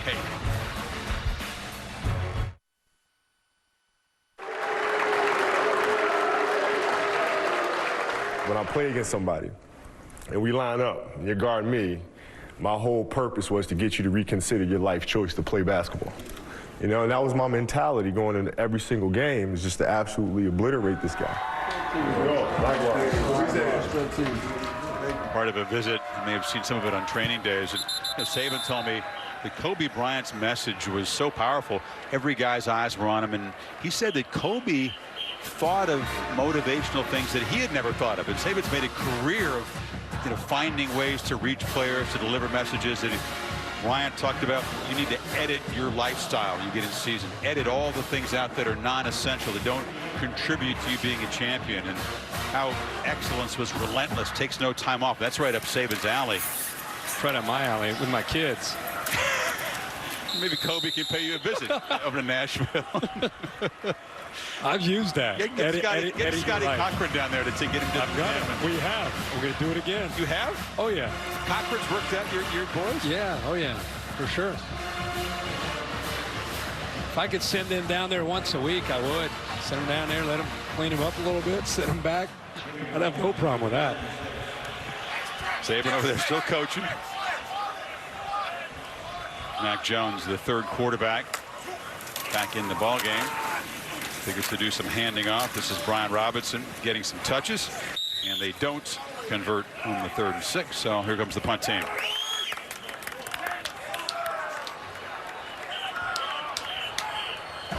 You'd say a whole lot of the guys who made the trip from Tuscaloosa ended up getting into this ball game.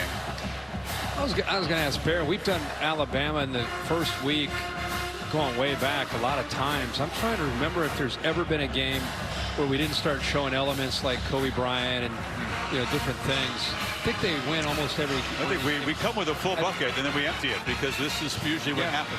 Yeah, I think Virginia Tech, like 12 years ago, maybe, gave them a game. Well, it's been a little spotty for the special teams. It's a low putt. It's going to work out okay because it takes pretty good bounce for Skylar DeVaughn. Sports Center late tonight. That's after the BYU Arizona game. Stan Barrett, Michael Eaves going to break down biggest games of the night. Top sights and sounds from week 1. Highlights from Clayton Kershaw and the Dodgers taking on the D-backs. Sports Center on ESPN. I'm dead serious. I know you and I are going to call the game Monday night, which I'm looking forward to. Florida State and Virginia Tech. And then you're going to head back up to New York. This is my favorite weekend of U.S. Open. Seriously, give me some ideas, some matches, what night, real quick, that I can look forward to. Federer or Rafa or any of these guys. Saban, he's a huge tennis guy. He always wants to talk tennis. Well, everyone is. Because he wants to know about Rafa and Roger. Yeah. There's a jet sweep. Serena? Yeah, so the people who have maintained hunger despite all they've achieved and continue to improve aspects of their game despite being among the greatest of all time. That speaks to him. That's right up his alley. So both Rafa and Roger are alive. Both of them are into the round of 16 is going to start. Serena. When does that start? Tuesday or Wednesday? The quarterfinals will be Tuesday, Wednesday, and then it'll be. I like those late matches when the crowd's going wild. I know you do. Djokovic and Federer in a quarterfinal. So pencil that one out. I think it's going to be Wednesday night. D-Mob directing? Yeah, he will. Okay. He'll be there. I might come up. I didn't really expect to talk tennis here. It's an Alabama game. So listen, is it okay if I come up and be your spotter? You can do whatever you want. Absolutely. D. Brown can come up there. Do you have a spotter for tennis? We don't have a spotter, but we can always use help in the booth. You never know. The Open is such a big New York event. You never know who's going to come in the booth. You turn around, Tony Bennett's in there. Katie Couric. It's just every. Is it a big booth in the? It's a large booth. You'll be comfortable. Okay. Oh, some snacks for you. Pass. Flips it underneath. The Cardinals offense is still playing, and this is the guy that you want to see run. This is Tutu Atwell. He's a speedster. He's a 150-pounder. He's from Miami. He played his last high school game on this field, and Miami Northwestern won a state title. And Petrino says, I hope they don't get their hands on him because he weighs 150, but he's hard to catch. You get glimpses. He's going to be a contributor in the ACC for this offense. I love to see a guy that played quarterback in high school but has that athletic ability to be able to move to the outside, going to the ACC level. Gives you an idea what a great powerhouse high school program in Miami Northwestern. We've seen a lot of great athletes come out of that. Look at this. That's like almost Lamar-like. Right here in the same field, somehow keeps his balance. They don't pen him in on the sidelines. And, like a lot of teams, as pass fires to the end zone, and it's a touchdown. Caught by Averett over the middle, the tight end. Second touchdown. This time, no spinning of the football. No. So that duo has connected twice as Louisville scores for a second time. But they're recruiting high school quarterbacks more and more and then putting them in different positions. Yeah. Gary Patterson is famous for doing that over the years. Chris Peterson, when he was at Boise State, now Washington, looks for guys like that. I like to see Louisville not giving up. They're still coming down, still trying to execute, compete. It's all set up by the 61-yard return. Well, Monday, Labor Day night, Kirk mentioned it over on ESPN, Virginia Tech and Florida State. College football megacast will be a part of it. ESPNU, ESPN News, ESPN3. Marty Smith and Ryan McGee are going to be bringing you the first ever Goodyear blimp cast. I didn't know. Over Joe Campbell. Gamecast. Yeah, I wasn't aware of that. So blimp cast. So it's going to be really interesting. Marty and Ryan riding up there in the blimp with the booth looking. Now they're not going to be in the blimp, I don't think. Weather permitting, they're just going to have the camera from the blimp, which is a pretty cool angle. I thought we were going to run down that Bama schedule.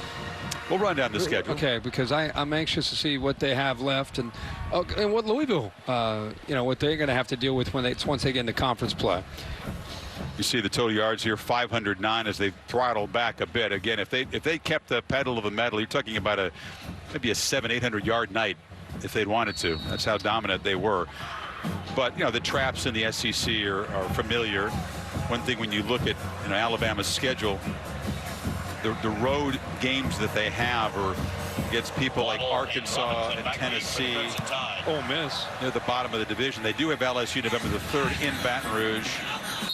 Mississippi State visits. Auburn visits. The Iron Bowl is November 24th. No. No. So what do you mean? No. Arkansas State. Well, no. All right. There's a W. It's a W. Tennessee rivalry. W. LSU. W. Mississippi State could be a decent game.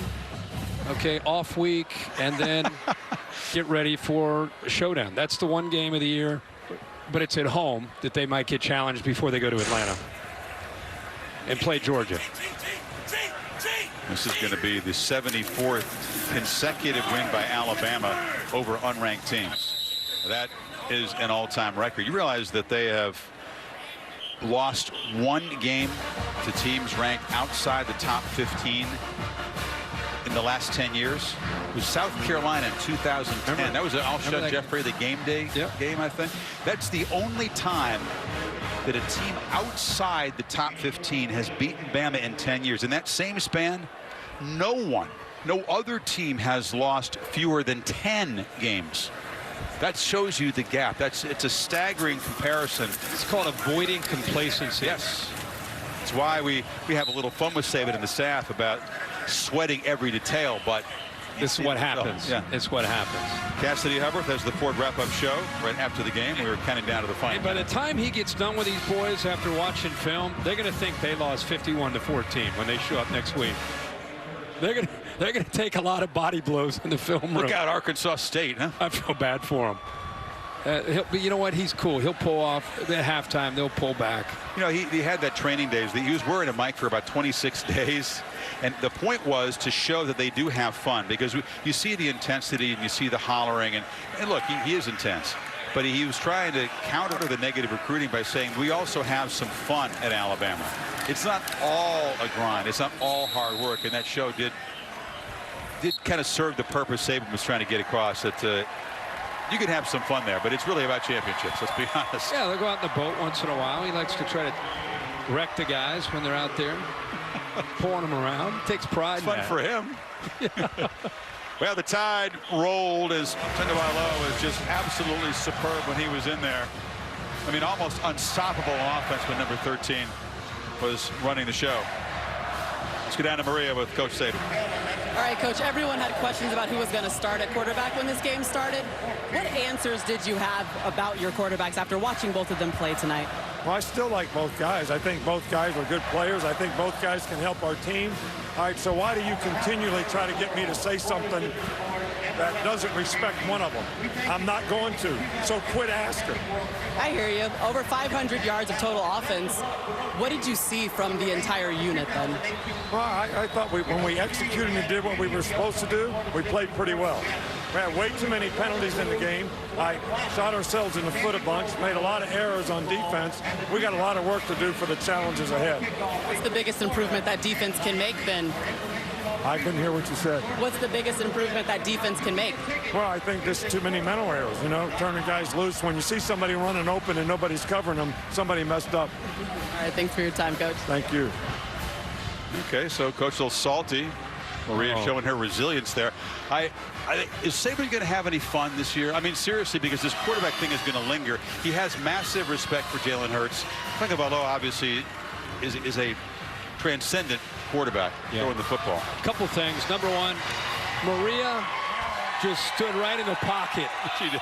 Underneath a lot of pressure. You're getting ready to make that throw. Here comes that linebacker. You got to make that throw, and she just stood right there. That's the first thing. Second thing is, it's going to be a really long year for him because he doesn't handle these big wins well, and they're going to win almost every game like this, I think. They're going to win often with Tua in their quarterback. It's going to feel a lot like this. Third thing is, we may need a medic in the post-game presser because it's going to get a little bit frigid in there with the questions about the quarterback situation.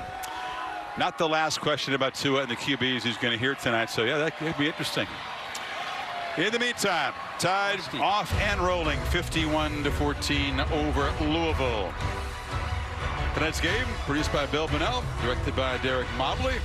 I'd like you to join us 2 nights from now up the road in Tallahassee. ACC cross-division collision between Virginia Tech and Florida State from Doak Campbell Stadium. The Tide, impressive. Time now for the Ford Wrap-Up Show. Let's go to Cassidy Hubbard.